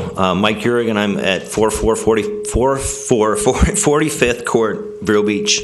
I'm a little nervous, and I'm normally not nervous when it comes to this because there's a lot of friends in this room that I have. I'm kind of like with Charlie. I'm not here to beg you to do one thing or the other. I would like you as the council of the city of Vero Beach to look at what's the best option for our youth. Most of you know that I am past president of the Vero Beach American Little League. Ms. Turner asked a question last meeting about how all the structure of all this works, and someone would come and give her some feedback to all of this. As a board member of the Little League, and when we were with softball, we shared the softball field. The girls were under our charter. We suggested to the softball girls that they get their own charter, went to Little League, they adopted the charter, and they still have that field. Vero Beach American Little League, Vero Beach National Little League that plays at Michaels Field. Obviously, when all this came about, we tried to combine the two leagues so that we could be more competitive with our southern leagues and with Sebastian and some of the others. As that fell through, Little League International would not let us combine the two leagues. So what happens? Now all of a sudden, we're in a kind of a panic situation. What do we do? Is Little League come back? Do we get involved with the two leagues again? And then obviously Chris Thomas and Buddy Young and them came up with the Babe Ruth, and it was a great alternative. And at the meeting last year, when I spoke to you all regarding the fees and the payments at the lights, and Mr. O'Connor, we talked about, I spoke and asked you to do what you could, and you did. You helped us out. You helped the kids out in the community. And so moving forward, with that situation, and now you have another group that would like to get involved and be part of this community and be part of the kids, which my job as president of the Little League, as you know, is to protect the kids, number one. That's the first priority. Number two is to give them a safe environment and for them to learn the game of baseball, no matter what form it is. Little League, Cal Ripken, all of it is good. And I did mention to you all at that meeting, I said, baseball will survive in Vero Beach. Why? Dodgertown, Gifford Little League, Sebastian Little League, Fort Pierce, all the different things. Baseball will survive. All you have to do, in my opinion, is look at the opportunities that this group is asking, what Indian River is doing. I remember watching Rob Slezak and Chris Thomas throw baseballs at Dodgertown. I want them all to prosper. I want all of them to be able to do what they do best. My son plays with Charlie Brown and Bob O'Brien on the travel team. He loves playing baseball, but he also likes golf and basketball. So I've got that future going on. So I would just say, let's try to make it work in the community for all of us, the kids, parents, people that can't afford it, people that we want to support. We want to give all that opportunities. And the young lady back here from softball, I've been on the board with her in the Little League, and she is very passionate about what she does. And I don't want to get it to the point where I have to go out to the community and beg for somewhere for the girls to play softball. If Rosewood goes away and they expand their school, that field goes away. School board, gone. Thompson Field, hey, we don't have enough room, we want to expand, that's gone. Now where are the girls going to go play? They're not going to have anywhere to go. So I'm not supporting one way or the other. I'd like to see an equal opportunity with all of this for the community, and I will be the first one to be a volunteer to help whoever needs help. I volunteered for all of them. I will continue to do that, and I appreciate your time. Thank you. Thank you. All right, any further public comment? Seeing none, I'll close public comment, and we'll move to the consent agenda. The only thing, huh? Oh, we have someone. I'm sorry. Sorry. Hi. Hi. Thank you. Who are you? My name is Kelly Sartain. I am the executive director of the Buggy Bunch. I reside at 2861 21st Place in Vero Beach. Mayor, vice mayor, and council. I am here to invite you all and the community to the 2014 Family Fun and Fireworks Spectacular, sponsored by the City of Vero Beach, Mulligan's Beats House Bar and Grill, Treasure Coast Space and Coast Radio, and Indian River County. The festivities will take place in Riverside Park from 3 p.m. to 9:30 p.m. on July 4th. That's a Friday evening and afternoon.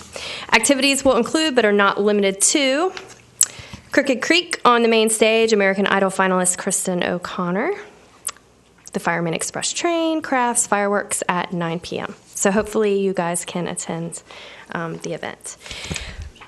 To keep a very clear line of communication, because the Buggy Bunch has a food truck frenzy scheduled for that day, We pulled our own permits. It's a separate event, but because we're working side by side on July 4th, I just wanted to at least come before the council, make sure you guys didn't have any questions, let you know about our procedures and what will be taking place on July 4th and from about April 25th, until today. So, Food Truck Frenzy, this will actually be our last Food Truck Frenzy for 2014.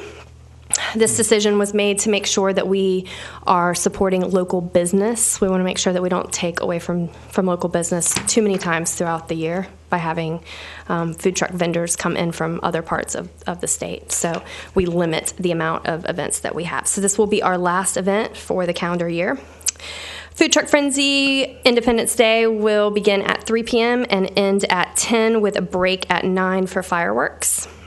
We have 10 local food vendors, and there are 17 spots total. So just so that you guys are aware of the process that started, we did pull the permits, we obviously have our insurance, and we are giving back to the city of Vero Beach at the end of the night. We'll be making a donation to the city because we want to be able to give back.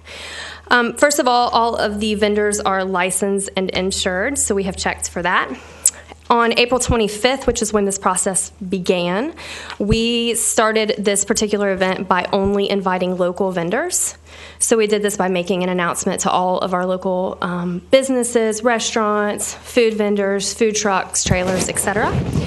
This was open between the dates of April 25th through May 7th. And we also went to businesses that had in the past for 2013 participated in the event just to make sure that they had first dibs and that anyone in Vero Beach could participate. We even did something a little different than normal. Normally we don't allow food vendors to double dip, but we did allow for the same cuisine more than once as long as it was a local vendor. So as an example, we do have 2 barbecue vendors, but they both happen to be local. Okay. It is unfortunate that we did get a little bit of a late start. There are a few businesses that did participate last year that will not be participating. As an example, Kilwins, the owners of Kilwins are out of town. They're traveling. Can't do anything about that. I'm not sure if Rita's participated last year, but I know that they are in reconstruction. And let's see what else. I know that Snowballs, Brad has requested info, but it was not made public yet, so we haven't heard from him yet. But just to make sure that you guys are aware, we've sent emails, made phone calls. I personally even went to businesses myself that we had not heard back from just to make sure that there wasn't a slight chance that they weren't aware of the event. So we made a big deal out of making sure to fill these spots with local vendors.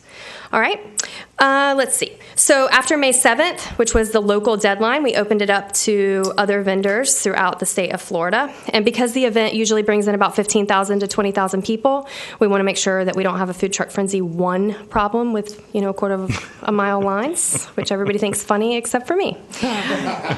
So we want to make sure that we at least have enough food trucks for the amount of people that are in the park.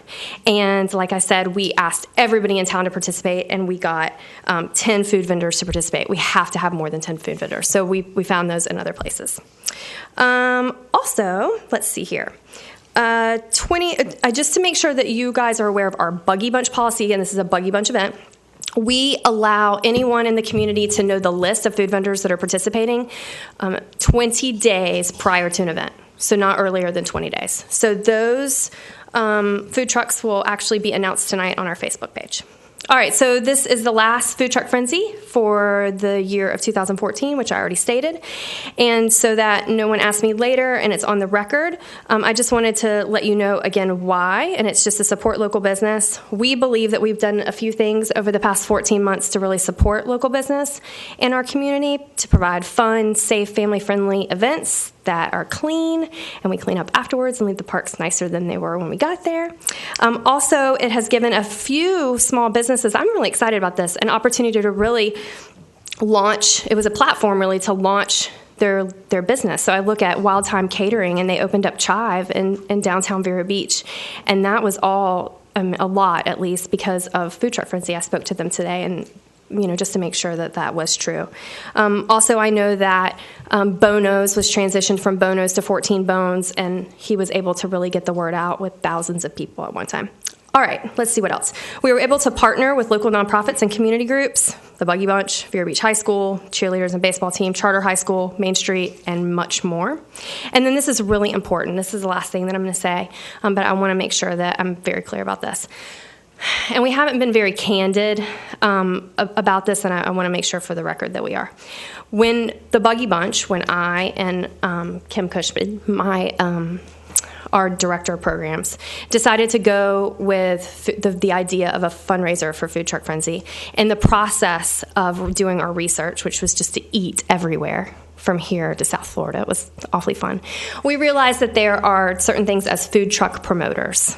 And I'm not in the food truck business, nor do I want to be, but there are certain food truck businesses that have kind of taken over the East Coast of Florida. So you can do your own research. They start in Miami. There's one in particular. He has events bi-monthly, so twice a month, in Miami, Fort Lauderdale, West Palm, Stewart, Jensen, Abacoa,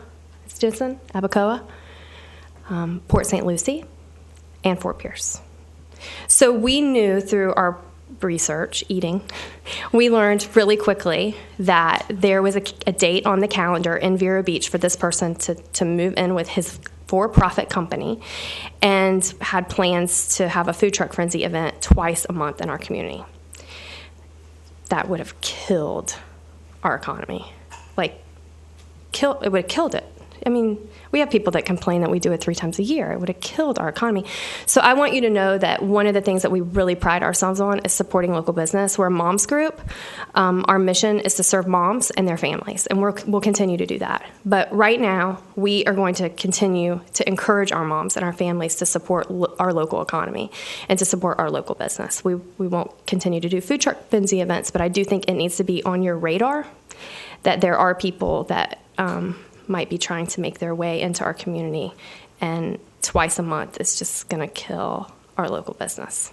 So with that being said, I feel like we met our goals because they did get boxed out.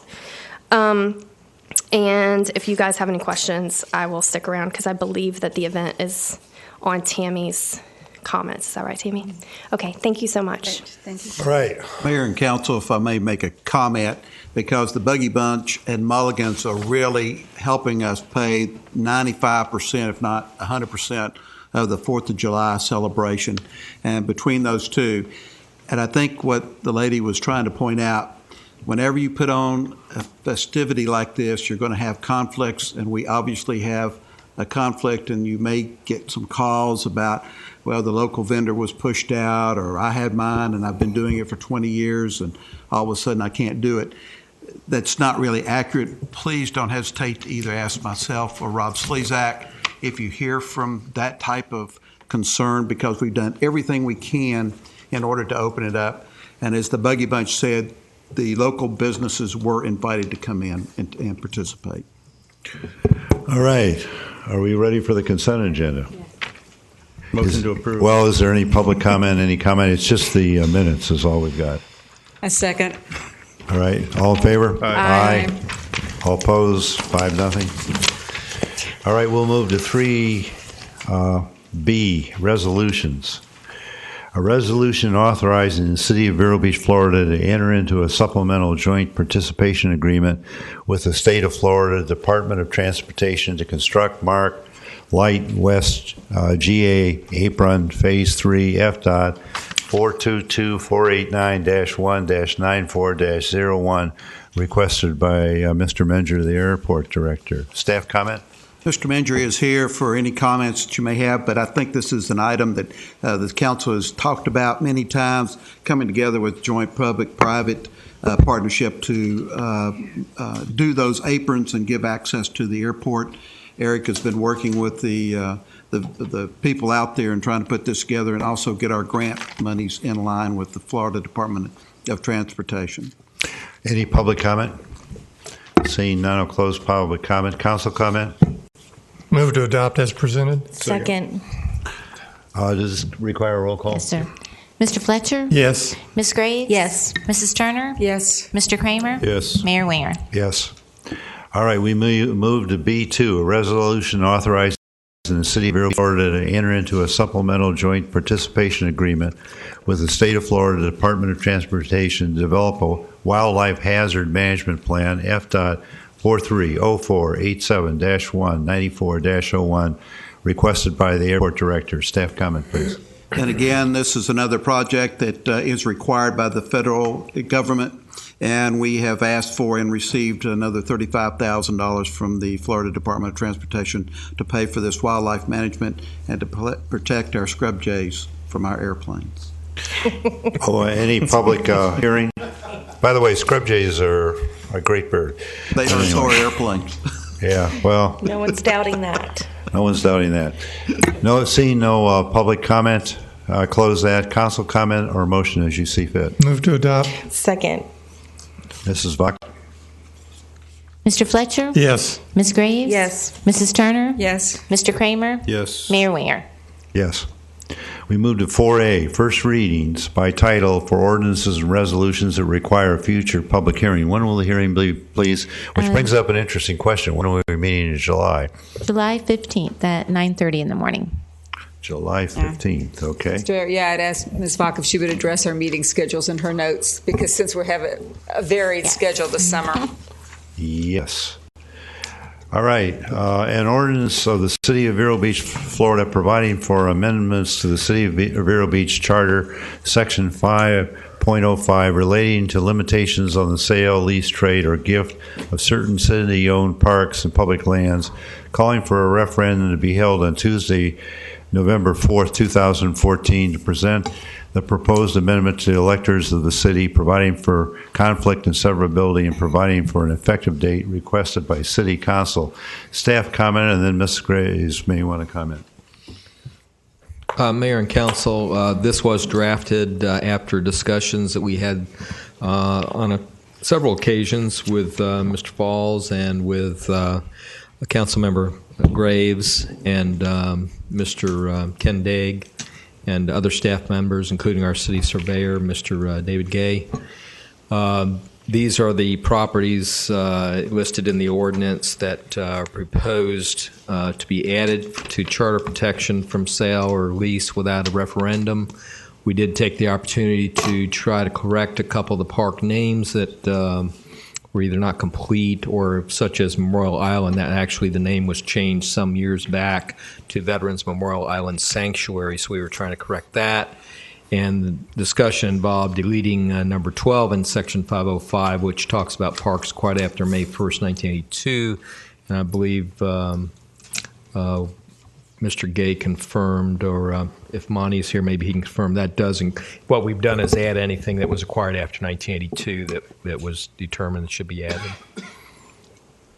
And as for your discussion, the only other comment I would say on, we did list one, I thought it was a park because it was called McCanch Park, but actually it's just city property, so we probably need to tweak that number 25 from McCanch Park to, I believe it may be block 35 of McCanch Park. It's really just a part of the subdivision. It's never been dedicated as a park. It's across there from the theater, north end of. It's a vacant lot out there across from Vera Guild. Like, that's another property that I would question why is on this list. Yeah, it's like three or it's four next to the county, to the county offices there. Right. It's a vacant lot. Certainly it may be able to be used for an expansion of the theater or for something later, but it's not really being used as a park.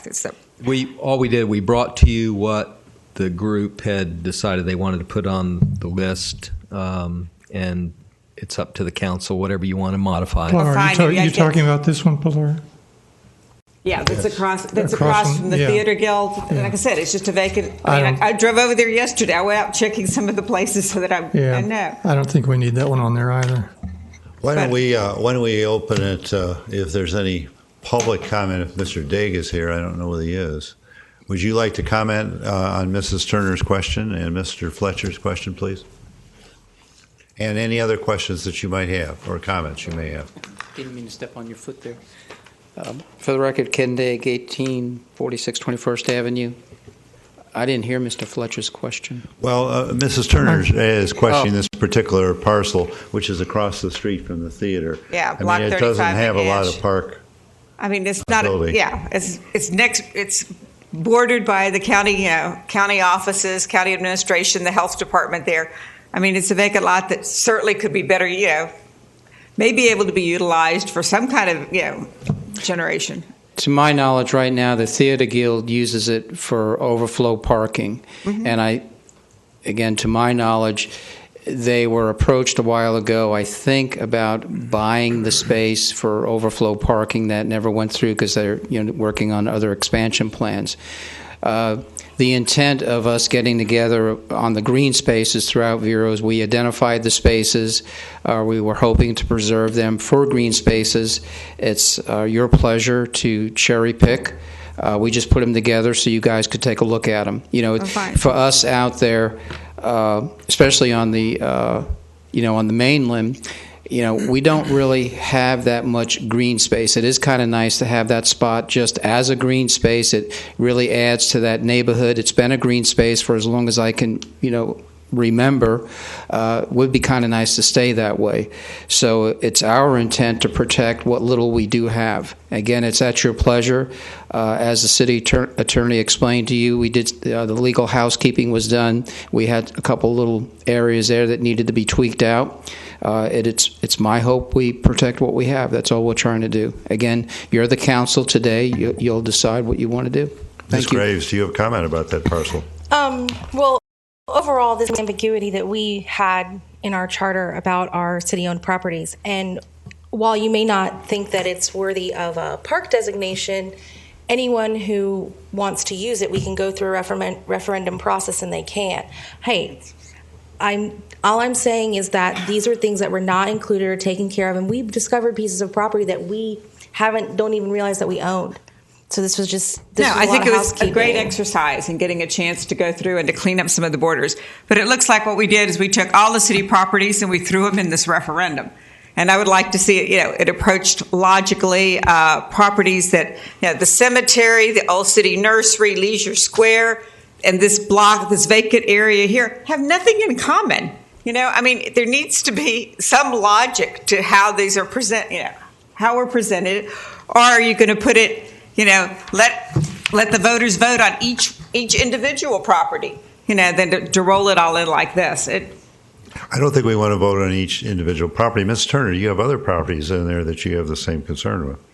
Well, the Old City Nursery site. That's a vacant lot across the cemetery. Like I said, it looks like we've just thrown everything in the kitchen sink, every city property in here. Isn't there consideration that that's expansion property for the cemetery? Is that right or wrong? That's a possibility, but then I would object to the cemetery being thrown into the parks. The cemetery is an enterprise fund. It was supposed to be a self-sustaining business. It had a trust fund that has been completely depleted, and now the city, we have chosen to keep supporting it, and I think the residents would. I just think it's a different, putting in a business in the middle of parks. You're dealing with different things, and it should be voted on independently. I think some people would consider Crestlawn Cemetery a place of honor and as a park because their loved ones are in there. It's not a business to have your loved ones buried, and I object to that tone about Crestlawn Cemetery. And we've had this discussion. The public has made it very clear how they feel about it. So to pick that property out as not belonging in, I'll give you McCanch Park, but Crestlawn Cemetery, give me a break. I would just say vote for it independently. Agree. I'm not saying it shouldn't be preserved, Ms. Graves. You're misunderstanding me. I'm just saying that it's a different kind of issue, that it should be evaluated independently. That's all. I'm committed to protect the cemetery, period. And that's fine. I can live with taking out this parcel across. It makes no difference to me one way or another. Mr. Fletcher, you live near. What do you think? Yeah, it's not even big enough to throw a baseball in. Mr. Kramer, what do you think? It does seem like we're throwing in an awful lot of property that has yet been developed for public use. So can we take that one out as far as you're concerned? Yeah, I wouldn't object to it. And trust me, what other property would you have that? There's a lot of other city properties. These aren't all of them. No, but what other properties on the list? Pieces everywhere. And once again, I would take out the Old City Nursery site. I mean, where the cemetery is not expanded all the way, to the end. I mean, it's a vacant lot. I mean, it's. Okay, the consensus is that we're going to take this piece out. Yes, I at think Atlantic Boulevard, that little place. Okay. Yeah. I move to adopt them as presented, with the exception of the little piece at Atlantic Boulevard and San Juan Avenue. I'll second it. Now, we still haven't had public comment here, though. That's an interesting. Well, and you do have public hearing on July 15th. You don't have to have public hearing today, but you're welcome to open it up. Well, we invite it. We've heard everything else. Okay. I guess we have a motion and a second. Mrs. Bach? Mr. Fletcher? Yes. Ms. Graves? Yes. Mrs. Turner? No. Mr. Kramer? Yes. Mayor Winger? Yes. Okay, that brings us to city clerk matters, approval of letters authorizing the mayor's signatures. And I think these two letters are fine, but if anyone isn't happy with them, let Mrs. Bach wrote them, I didn't, but let her know and we'll change them. Shift the blame The there. first letter is really the one that we talked about at the last meeting that Herb Whittle had brought forward, and you just asked me to bring it back. And then the second one is just a letter that council is participating with the Muscular Dystrophy Association fundraiser. Well, see, no objection. I guess I can sign them. The next question I have for you, Mrs. Bach, is what is the meeting schedule? I know July 15th now, which I'm glad to know. Okay. That's in your box. Actually, July 7th through July 11th is our budget hearing week, so that's 9 to 5, most days on that week. And then July 15th, our city council meeting will be at 9:30. The first meeting in July has been canceled. And for August, our first meeting in August has been canceled, so our meeting will be on August 19th at 9:30 a.m. And I did give you a list, put it in your box. Yeah, I know. Okay. If we have both summer meetings in the daytime, I think we need to have one in the day and one in the evening to make up for people who maybe want to attend, if that's possible. Yep, council just tells me we've just done it like this in the past, but we can certainly change it if you want to do the July one at night or the August one at night. It's an awful lot of public comment pent up for we just one meeting. Yeah, we just tend to have some. And it's going to be items. long, and it'll be long agendas because we're only having one meeting a month. I would suggest, Mr. Mayor, that we hold them at 9. Continue holding them at 9:30. I would concur. Okay.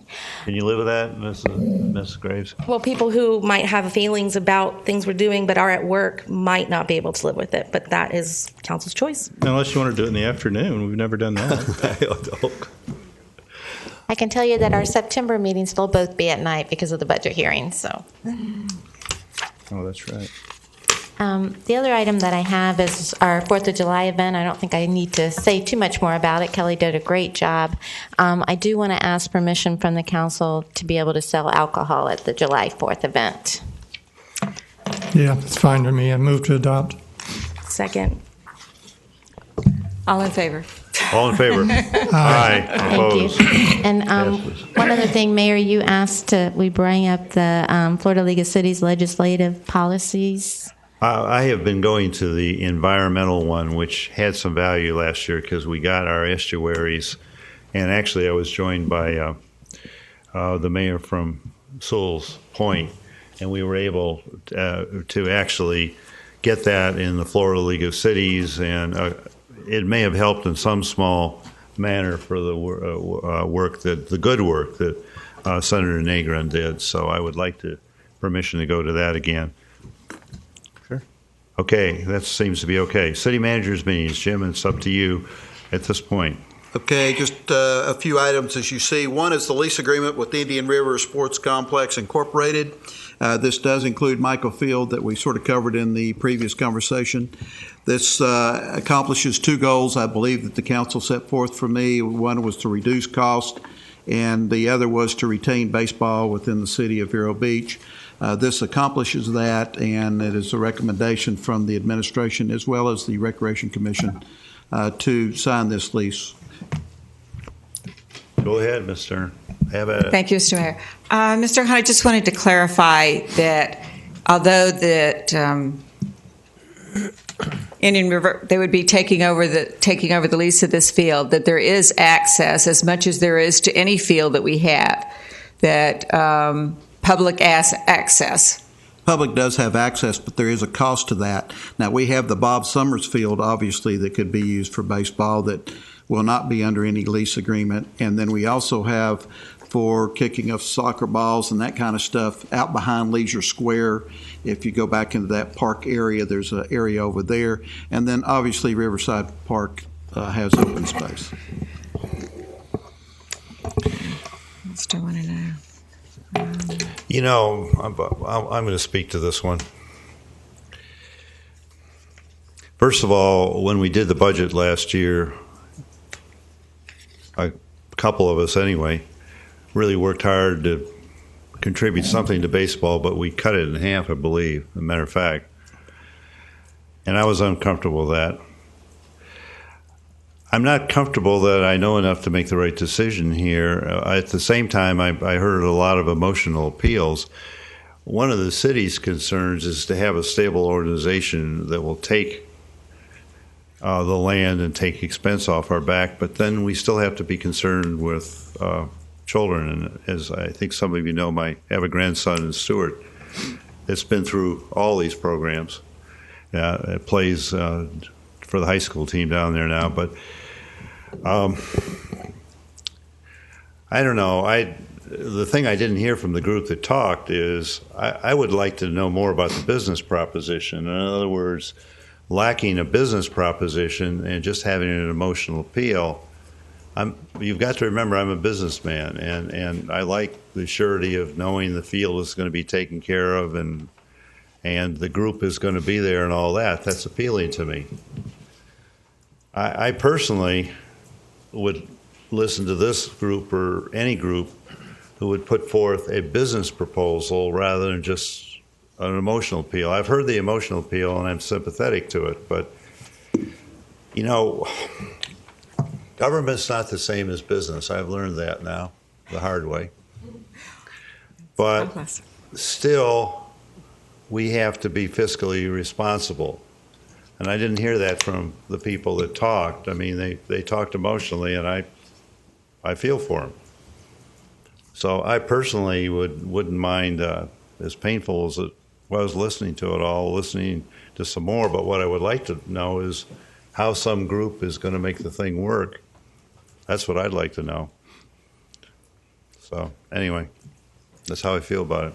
I'd move to adopt staff recommendation. Is there a second? I'd second the motion, but I think we still need to discussion here. Okay, open for discussion. I'm George Young, 658 Browning Terrace. My group is the Indian River Sports Complex, and I talked with a majority of you all at length about what we've accomplished in the last 3 months when the city and the county came to myself and Chris Thomas and asked us to help out with the baseball in Indian River County. And in doing so, you know, it pretty much was said, what can you all do? We've got a couple leagues. They can't go Little League because they can't combine. Williamsport won't allow it.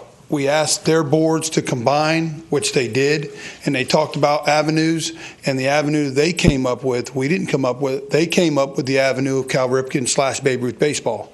And in doing so, myself and Chris Thomas took on the task of, in less than 3 months' time, putting over 500 kids in Cal Ripken baseball, which is 4 through 12 years old, and 13 through 18-year-old, over another 100 kids. So you're talking over 500 kids that are put into baseball in a very short amount of time. And in doing so, with the facility that we started with, we upgraded the facility already. We upgraded Michael Field, and if you kind of look at some of the things we did over there, we refurbished. When we got the field, the grass was about this high. You couldn't see baselines. You couldn't even see the practice fields. They were covered with weeds. We went in, we refurbished the field, we fixed the Michael Field back up, we fixed the practice fields back up where they're used now, and little did people know that we had the county even call us and say, is it okay for other kids to practice over at Michael Field? Not a problem. It was wide open to them to use. My whole thing is we have worked hand in hand with the city for the last 3.5 months. We've had insurance.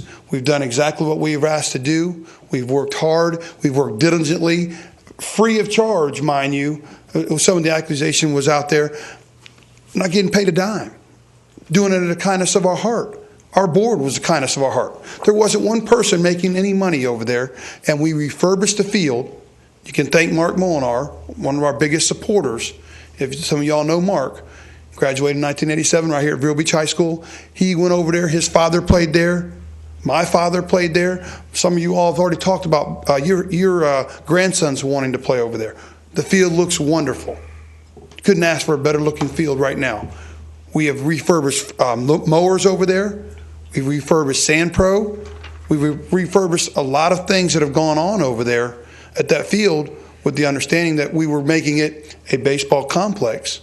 The practice fields, we've worked on those also. And we have big plans for those fields, for baseball, for kids of all ages. And yes, we are working with underprivileged kids. We had numerous scholarships we gave out this year for kids to play baseball in our Cal Ripken Babe Ruth organization. Numerous. We had parents come to us, and I'll be the first one to tell you, and people that are with me will tell you, I never turned one kid down. I had kids come to me 2.5 months after the season started and wanted to play baseball. You know what I told them? I gave them a bat, I gave them a glove that I had, and said, you're on a team. And what did the coaches say? They weren't too happy. Well, I got to take another player. I said, I'm not turning away a kid in Indian River County to play baseball. Do I ask for anything? No, I'm a teacher at Sebastian River High School, taught for 24 years. So all I want to do is make Indian River County baseball better, free of charge, nothing for me. But the bottom line is people are put out there that, there's something to it. No, there's nothing to it for me. I just want what's best for the kids. And some people talked about getting pregnant and this and that. Now, you know what? Bottom line is I want kids to be off the street, having a safe environment to play baseball. And that's what my goal is for Indian River County. Yes, Michael Field is very important. Why? Because there's a lot of history to Michael Field and baseball in this community. And most of you all will know that. My great-grandfather was the first mayor of Vero Beach. He played baseball over there. So I know what it takes to maintain, take care of. I've done it. I've coached for 25 years. I know what has to be done on the fields. I know what has to be done with the kids from 4 years old all the way to 18 years old. I have numerous kids that have gone to college that I've coached. And I have 2 kids that right now are in the pros. So, baseball is my passion, and I enjoy working with these kids, and I enjoy working with the facility. And, I have no problem working with those other folks about trying to get things done over there. Not a problem. But the thing is, we have worked with you all hand in hand for the last 3.5 months and working on this, trying to make it right, making sure everything was done the exact way it needed to be done. Does anyone have any questions for me? Well, the only comment I would make is you come well recommended, as a matter of fact. Thank you. Just one comment. Yes, sir. Is it your perspective that you're not going to be locking the fields up, that you're going to let anybody use the fields should they want to use the fields? Well, with the waiver, to be signed, so we have liability. Mm-hmm. These things have to be covered so you don't have someone there get hurt, and now we're putting it back on you or putting it back on us on somebody getting injured. So you got no problem working with the other groups? Not a problem at all. Never have. And the thing is, some of these guys are already involved with our Cal Ripken League. They're coaches in our league. I've worked with them hand in hand. Mm-hmm. So it's not like this is something new that I know these people. That's what, it hurts me. But bottom line is I'm here for the kids. I'm here for the fields to be nice, be safe, so kids can play baseball. That's my only concern. What's really important is he's going to be able to protect the city of Vero Beach. Yeah. Especially by getting releases from the other organizations. They have met all of our requirements. Our main job here is to help the kids, but also to protect the city of Vero Beach. Are those fields also available for girls softball? Absolutely. And we've had girls softball already at the other complex that have practiced there. Okay, thanks for answering the questions. Yes, sir. Please. Hi, my name is Kelly Sartain, 2861 21st Place. I'm coming to you as a taxpayer in Vero Beach and as a parent. We have children, and my husband likes to get off work. We also own businesses in town. My husband's an architect, and I run a large organization in town, so I know what it's like to have to make hard decisions, and sometimes you have to make decisions when it comes down to bottom line, and I get it. I understand that. At the end of the day, I do pay taxes in the city, and it's really nice to see my husband get a ball and to head out the door with our kids, because it gives me a break, but it's also good for them, right? They need a place to play. So to me, I don't know anything about any of these two options, and honestly, that's y'all's job. But what I do know is that our kids should have a place to play, and we shouldn't have to pay $10 to throw a ball. That is ridiculous. So something has to be worked out here. And I am, people who know me know that it's great. I love what people say, but I care more about what they do. So I would just encourage you to look at the record from maybe the individuals that currently have a lease and not go by what they say, go by what they do. And if we're charging people to play throw a ball at our city parks, that's a problem. It's a problem. Also, I received a preliminary business plan from one of the groups that you mentioned you had not seen a business plan from. So I wanted to let you know that there is a preliminary business plan out there. I would encourage you, if you're remotely interested in seeing it before you make a decision, now that these gentlemen know that you're interested in seeing that, maybe ask for it. But thank you for your time. Thank you. Sir.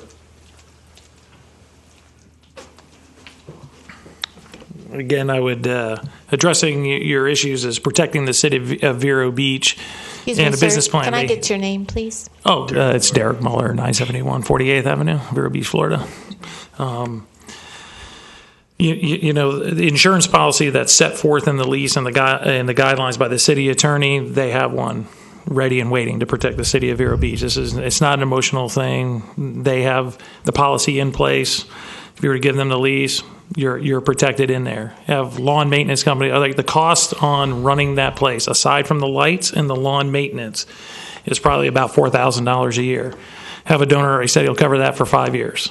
Okay, that basic cost. Lights is the only thing you're going to charge for, and this is without doing any kind of fundraising, anything like that. Have a landscape company that'll take care of the grass, volunteering. You have it's going to be a volunteer base. You know, Little League is run volunteer based. This is how you can do it right off the bat, but if they need support, they're going to get support. They have some people that are going to do support. I know Mr. O'Connor talked to Mike Oshner last week, and I know he's pledged to, you know, if they get they've got some money there to help out and do some things. But again, I would say, is it going to be baseball only? That would be my question to them. Like I said, I don't know if we need it to be baseball only. Again, I think we covered that it needs to be multi-purpose. Is it going to be open to all? You asked that question. Yes, if they sign a waiver, is there a charge? Are they going to say on the record, we can go out there like these guys are proposing, so it can be open to all?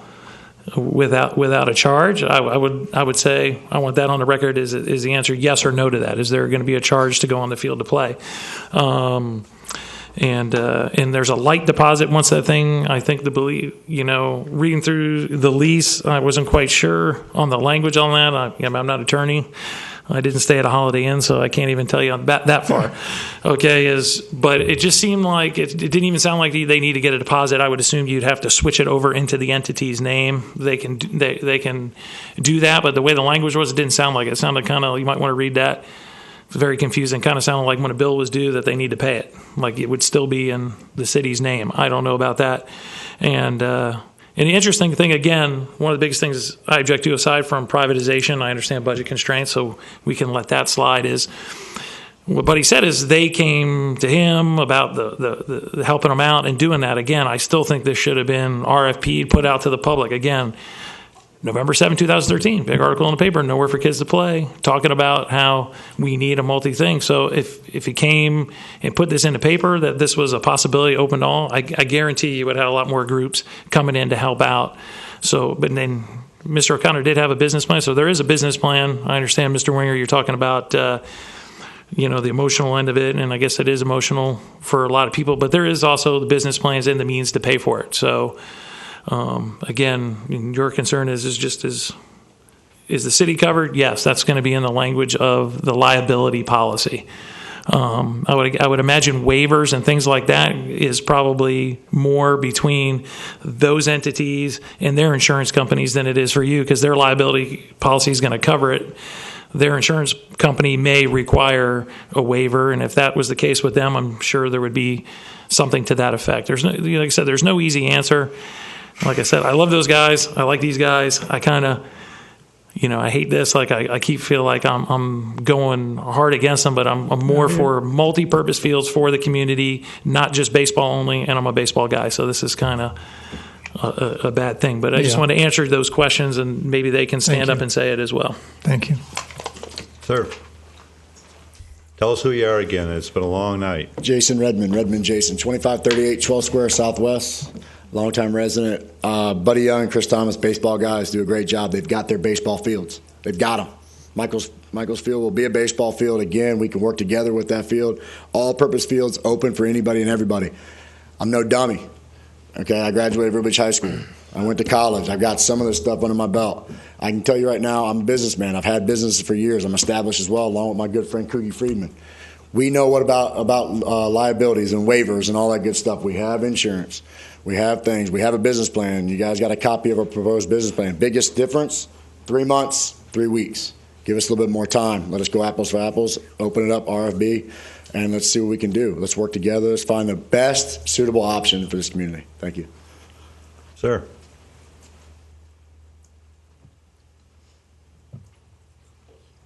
My name's Joe Fontana. I live at 935 18th Street Southwest, Vero Beach, Florida. I am a former vice president at Vero Beach National Little League and a board member there for several years.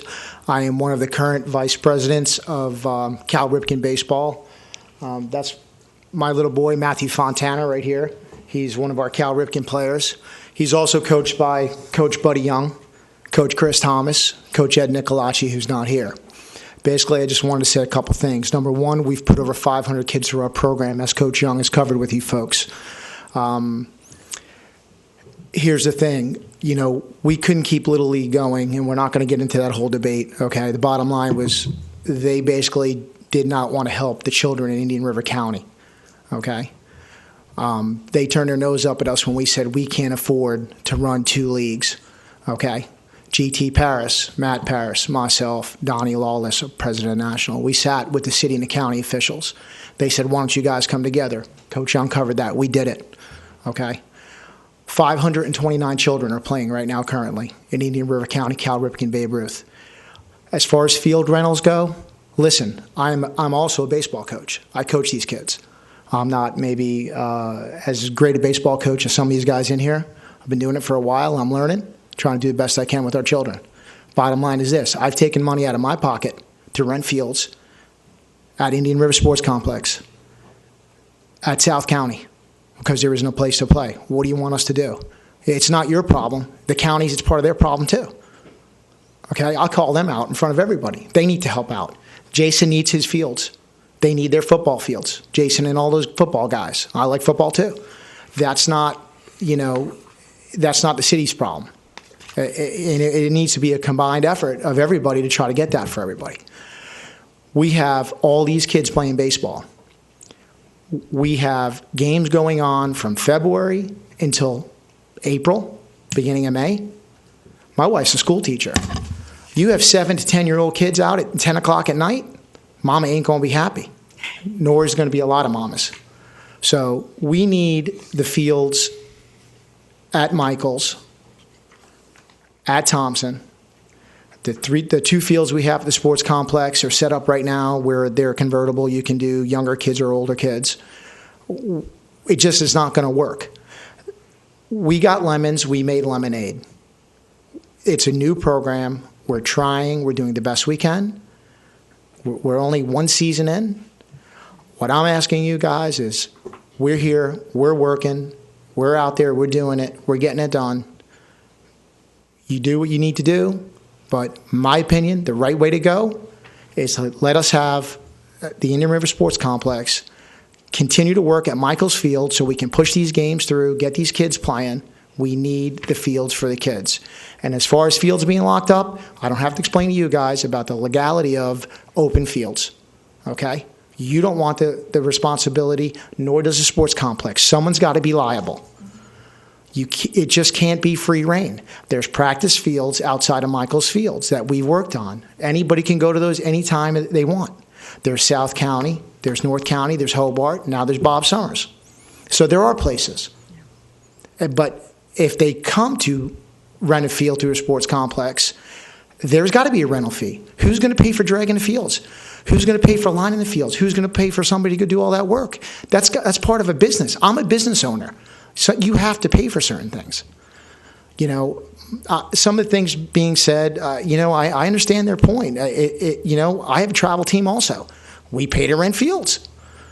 Unfortunately, that's where we are, folks. I don't think there's an easy answer. This is just my 2 cents. This is just how I feel about the whole thing. So that's all I have. Thank you. Thank you.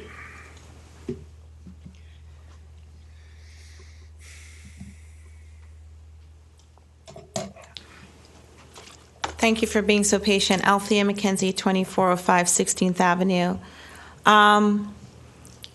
As a board member of a Little League that just went through this process, it's not an easy process. It took 4 years for us to come up with a win-win situation for the community and everyone involved. May I remind the city manager, you will control the contract. You will control the stipulations of liability. You will control who pays for what. You will control what your needs are. And that's where it becomes a win-win. I will tell you that in our experience, when we started out the process, we didn't have a lot of support. Once we got the agreement that we needed, it's a crazy thing, but build it and they will come. Now it is financially viable because everyone came on board. Like all of our donors came on board once they saw the stability of someone who was going to take care of the park, make sure the park was open for different options and different programs. So it's not something that if I could appeal to you at this point that you should make a final decision on. I think you should give everyone an opportunity to present what can evolve into a win-win situation. I know the cost factor, and it does come together in the end, but it takes time. By signing it over to an organization that only provides one particular service just takes away, it pushes more people out. And just take into consideration that what you want to do is have an inclusive process at this point, not something that's very exclusionary. But if you allow the groups to come to the table with different proposals, it doesn't happen overnight. It took us 4 years to get where we were. But once we got the agreement, which was driven by the county, because it's their protected interest, we were able to get the support on the other end. So it is a process that takes a lot of maneuvering. And you do need people that are committed, that are going to be there, not just for the financial process, but be there for the long run. If I could make a suggestion, if you want the best of both worlds, give a competitive edge. Give someone, 2 years. And if they don't pull it together in 2 years, the other group is not going anywhere. They're established as well. So you win no matter how this thing turns out. If the first group doesn't do what they have to do, you have a backup group. But they're asking for the American right to have the opportunity to work with you in a collaboration to open this field up for more citizens. And that's really what the emotional appeal is. Try to find something that's a win-win where everyone's winning and it's not a win-lose or no deal. Thank you. Well, Mr. Young has reassured us that he's not going to cut anyone out. He's going to work with the other groups to see that they are included. And he has done his homework, and we worked with him very well. I still think we need to go with the manager's recommendation. I believe, Craig, that we have a motion and a second. Yes, I made a motion to do that. I would like a little discussion. Was there a second or not? Yes. Okay. Go ahead, Ms. Graves. it's not the worst thing in the world to have two groups of people out to help children. So, we're in a unique position right now where two people want to do a great thing for kids in this county. This is not a new thing. This wasn't sprung in a surprise. Several people were sitting at the meetings 2 years ago when this was coming down the line, and it has made its way through our Recreation Commission. It has made its way to us, and the opportunity was open for anyone who had ideas for the past 2 years to come forward. So we do have places to throw. I mean, I guess people don't realize Bob Summers Park is open and waiting for anyone who wants to go use it at any time.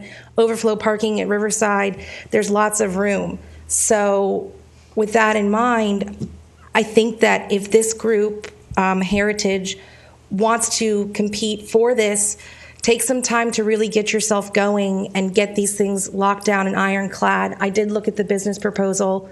I think you guys have a lot of great ideas, but I still think you have some room to grow in making them happen. And I look forward to seeing you guys come forward in time and put a bid in. Wayne, wake up. What is the term of the lease? As in 1 year, renewable by year? It's 5 years. 5 years, but that's, what's been proposed and what has been recommended. Okay, and it is renewable through the city council. Yeah. Okay, I have a motion and a second. I'll call the question. Tammy, why don't you do a roll call? Okay. Mr. Fletcher? Yes. Ms. Graves? Yes. Mrs. Turner? Yes. Mr. Kramer? Yes. Mayor Ware? Yes. You two guys get together. Yeah. Mr. Young, you help these people out, okay? Mayor, just as a comment, and before everybody gets up and leaves, if you would, I really think that you guys need to probably look at the school boards and the county commissions on these issues. Given the amount of money that we pay to the school boards, given the amount of money that we pay to the county commission, to have this problem dumped on Vero Beach, I cannot believe that they would do that. We've paid just such a very small portion in taxes, but yet we end up with all the attention and with all the contention for this type of thing. The amount of money we pay to those guys, there needs to be a little bit more support out there. And I would hope in the future that they would think about kind of helping out with the recreation instead of letting Vero Beach deal with this. And by the way, we do have more parkland. I would love to work with you guys. Football, you've got behind the Leisure Square. Bob Summers is still open. We'd love to work with you, and we'd love to have you here. Yeah, I agree with that. Thanks for your time, everyone. I appreciate your getting out and coming up and talking to us. Absolutely. That's what local government's all about. Thank you. Okay, Mr. O'Connor, you still have the floor. There was a request that we give an update on the Vero Beach versus the Carrolls. This is the vacation rental units. Each member of council received a copy of a memorandum, and there will be a hearing date set probably in July or August, and more than likely it'll be oral arguments from the two sides. And so we anticipate that to occur. So, Wayne, after oral arguments, does the court... Sorry. I've been sitting here too long. Does the court make an immediate decision, or do they take it under advisement? No, they typically will issue a written opinion. Typically, it usually will take them 3 months or more to come back with an opinion. Wow. Yeah. A leisure just pace. show up all of a sudden. A leisure pace, okay. Thank you. Another item is the United Healthcare renewal. This is renewal of our health insurance. The overall impact was about 10%. But we've had a couple of things that have happened that really did not impact us the 10%. One is you had a lot of changeover in personnel. The newer people that came on, the costs went down. They also went to lower priced plans. And so a lot of the planning that we had in this discussion is actually taking place, but I thought I'd bring this forward to you and let you know that we did have an increase, but we are staying with United Healthcare. Mr. Mayor, may I ask a question? Absolutely.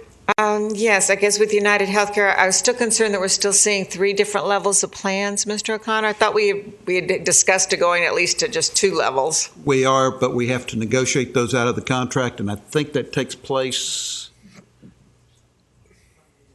Yeah, because the police department, I think, is the one that's lagging behind. But we are trying to negotiate down to 2, but we only have like 6 people in that 3rd plan, so we've been effective in the pricing mechanism as much as anything. Yeah, it just else. had been additional administrative costs that I thought we could try to get it down to 2 plans. Thank you. But we are working in that direction. The next item is the approval of the repayment agreement with the Department of Energy Management, FEMA. As you know, that we went through the process of the last 2 hurricanes, in which FEMA people were on site, approved our expenditures, and then 10 years later they come up and say, wait a minute, you owe us the money. The county went through a similar situation. What we have done is we filed 2 appeals. The first one was rejected, and it was primarily based on the fact that insurance, in FEMA's mind, should have paid more than what they did. We went back to the Florida Municipal Insurance, and they actually came up with another $1.6 million in coverage. We sent that to the FEMA folks. Crossing in line was the rejection of our first appeal, and so we have the second appeal in the process. The federal FEMA folks reached down to the state government, pulled their money out. The state folks are having a hard time, so they're going around and trying to collect the money to refill theirs.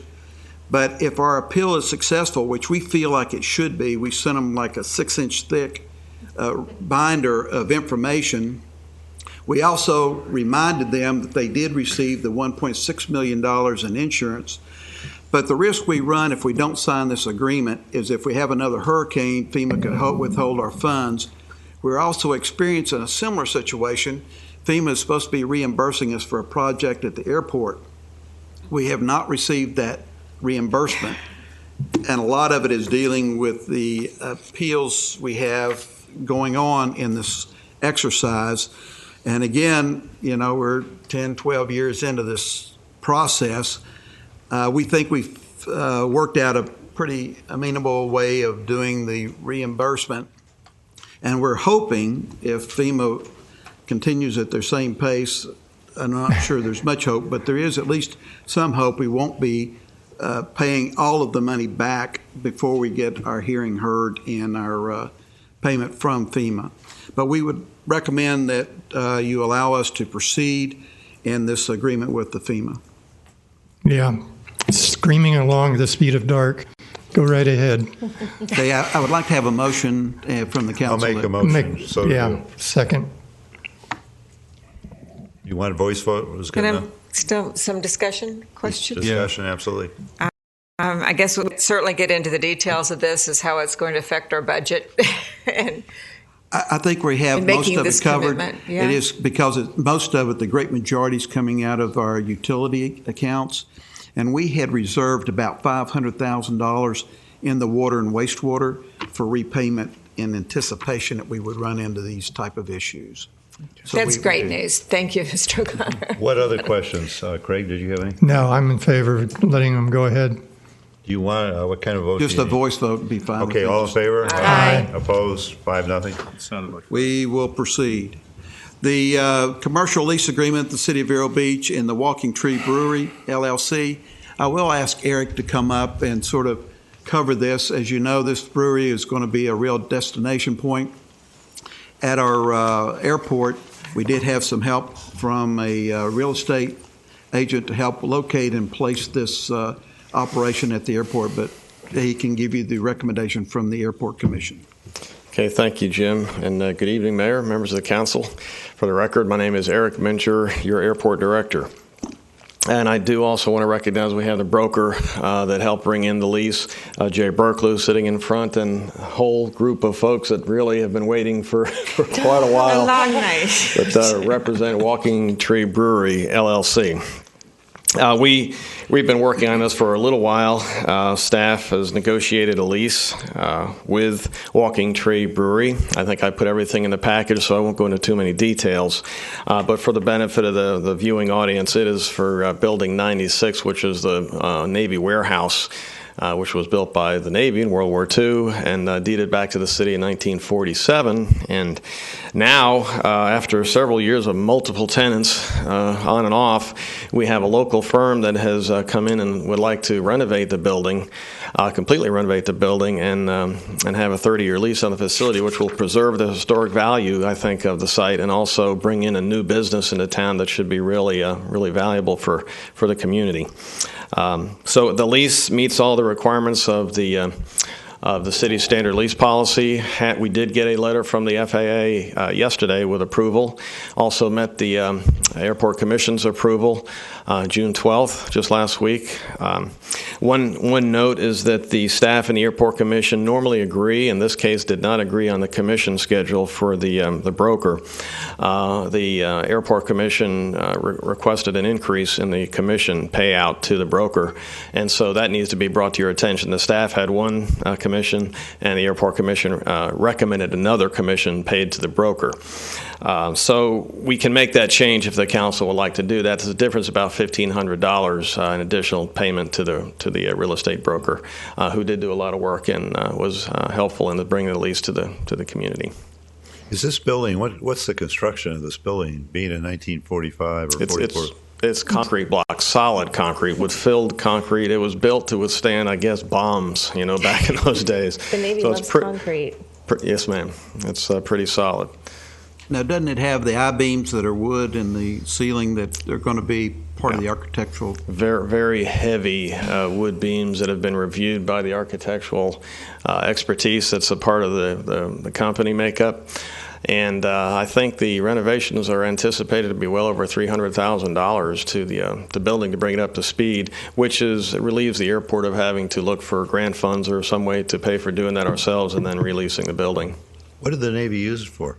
It was a warehouse. In fact, there was a railroad track spur that came off the Far East Coast Railway that went right in front of where there's a loading dock still Greg, do you there. Remember that? Sure do. Railroad track is now gone. Good. So staff and Airport Commission recommend approval of the lease. If you'd like to recommend the Airport Commission's commission increase, and we'll make those changes in the paperwork and have the city attorney's office review that, and then we'll forward it through for signatures. The effective date of the lease would be July 1st. Move to adopt the lease with the increase to the real estate agent. Second. Yeah, the motion. We also have a great group of people here. They've been waiting a long time. Yes. And you do need to open it up for public comment. Yes, okay, we'll open it up for public comment. So one of you has to comment now. Almost. It's too late. Everybody's tired. Everybody's I think that's it. tired. Okay. You have to comment. There's no comment, so then Jay is going to comment. Just to bring you guys up to speed a little bit, since it's pretty much everything about this is in the best interest of everybody involved. The entire investment group, which encompasses a lot of almost 5 local businesses, are all involved with this. They've got quite a bit of experience. You know Mr. Trittenbass very well. He's been in front of this council on numerous occasions, both business and for the community. But everything going forward, this is just a positive, and I look forward to seeing all you guys there opening night. Okay, thank you. I guess voice vote. All in favor? With a modification Yes. to the brother? Yes. Modification, yes. That's, I believe, the motion that was Yes, made. it was. All in favor? Aye. Aye. Opposed? It passes 5-0. Other matters for the city manager, please. Seeing none, managers for the city. You're good to go. Managers for the city attorney. Congratulations. I'm glad we pleased somebody tonight. Anticlimactic. No matters for the city attorney, city council members, new business, Mr. Kramer. Well, my hope is this is a short one. We did some time ago notice that there was a couple of parks that seem to have an awful lot of kids that have been using it, and it's in some of the neighborhoods that we'd like to see some help from the city from. And so we decided that we'd put together a few businesses that wanted to help out put some irrigation into these parks and beautify the neighborhood. So what I'm asking is the permission from the council just to go ahead and to start fundraising to get these two parks irrigated. I have no problem with it. Yeah, I go right ahead. Make a motion to go. I'll make a motion to go, but open discussion, Mrs. Yeah, I certainly have some questions as far as the overall cost. We need to see a full proposal. In a brief conversation I had with Mr. Falls, he said we had Bahia grass in this park. If you put irrigation on Bahia grass, it's going to be up to here in a few days. It has to be practical.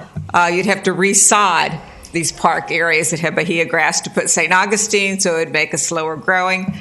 It's not only the cost of putting in the irrigation material, it's the additional cost for water, for maintaining the irrigation itself, and also for the landscaping. And I think we need to see the full picture of the cost.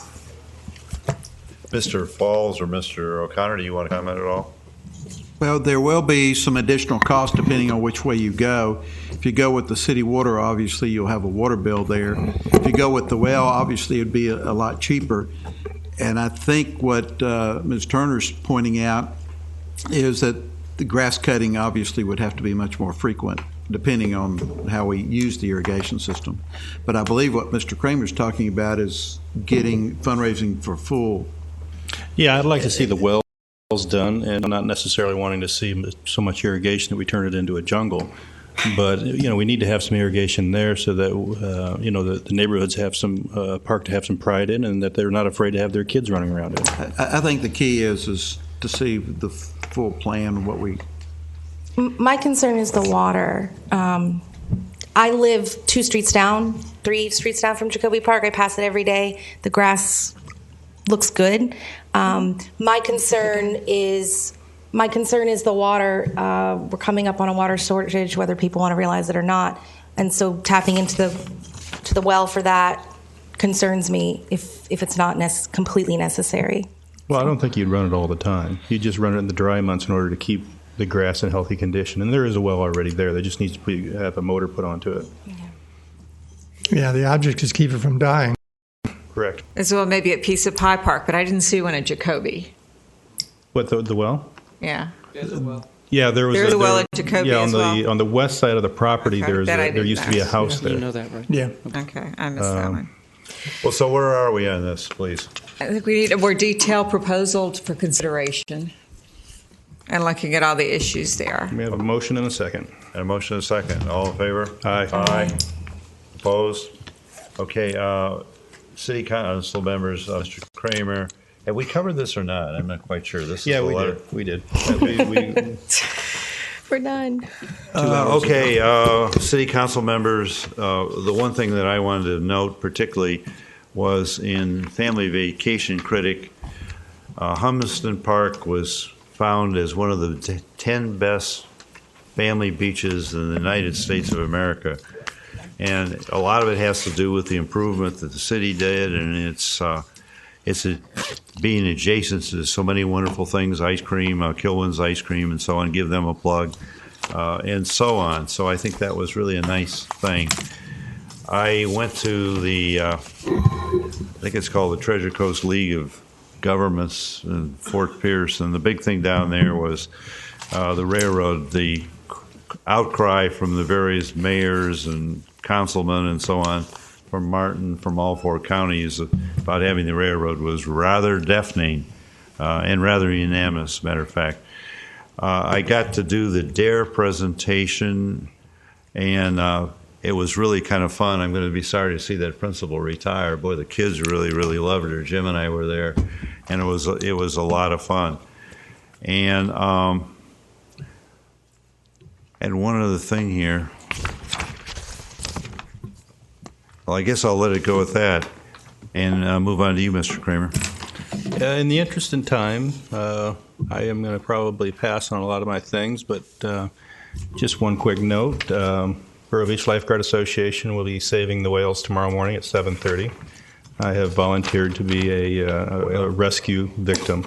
So don't ask me how I got talked into that. No So, comment. 7:30 in the morning, I'll be rescued, hopefully. Hopefully don't throw me back. But anyway, that's it. Mrs. Turner? Once again, yeah, we'll do the late hour. Try to make it brief. Just wanted to be announcing that Orca has a grant for 20. They'll be installing 25 Kilroys in outfalls to the lagoon. I mean, this is a great step in trying to quantify and identify the pollution. I mean, we all know we have a problem, but until we can get to the source, no matter what we do, it's a scattered approach. So I think this would be great to have that funds coming in, and also went to the Chamber of Commerce legislative delegation meeting and had a chance to thank Senator Negron, Altman, and Mayfield for all the funds that they were able to get for the lagoon into the budget this year. And with that, remind everybody, Downtown Friday, it'll be the pre-July 4th blast, they're calling it, and the band is the Wiley Nash Band. So please come out and join us. Ms. Graves? Just remind everyone, since we won't have a meeting, to get out and celebrate 4th of July at Riverside Park. There's no place better to be, I think, in Vero Beach or anywhere county, for that matter. Yep, you're right. Mr. Fletcher? I'll be going to the Treasure Coast Regional Planning Council Friday, and that's next is to adjourn. Okay, we are adjourned.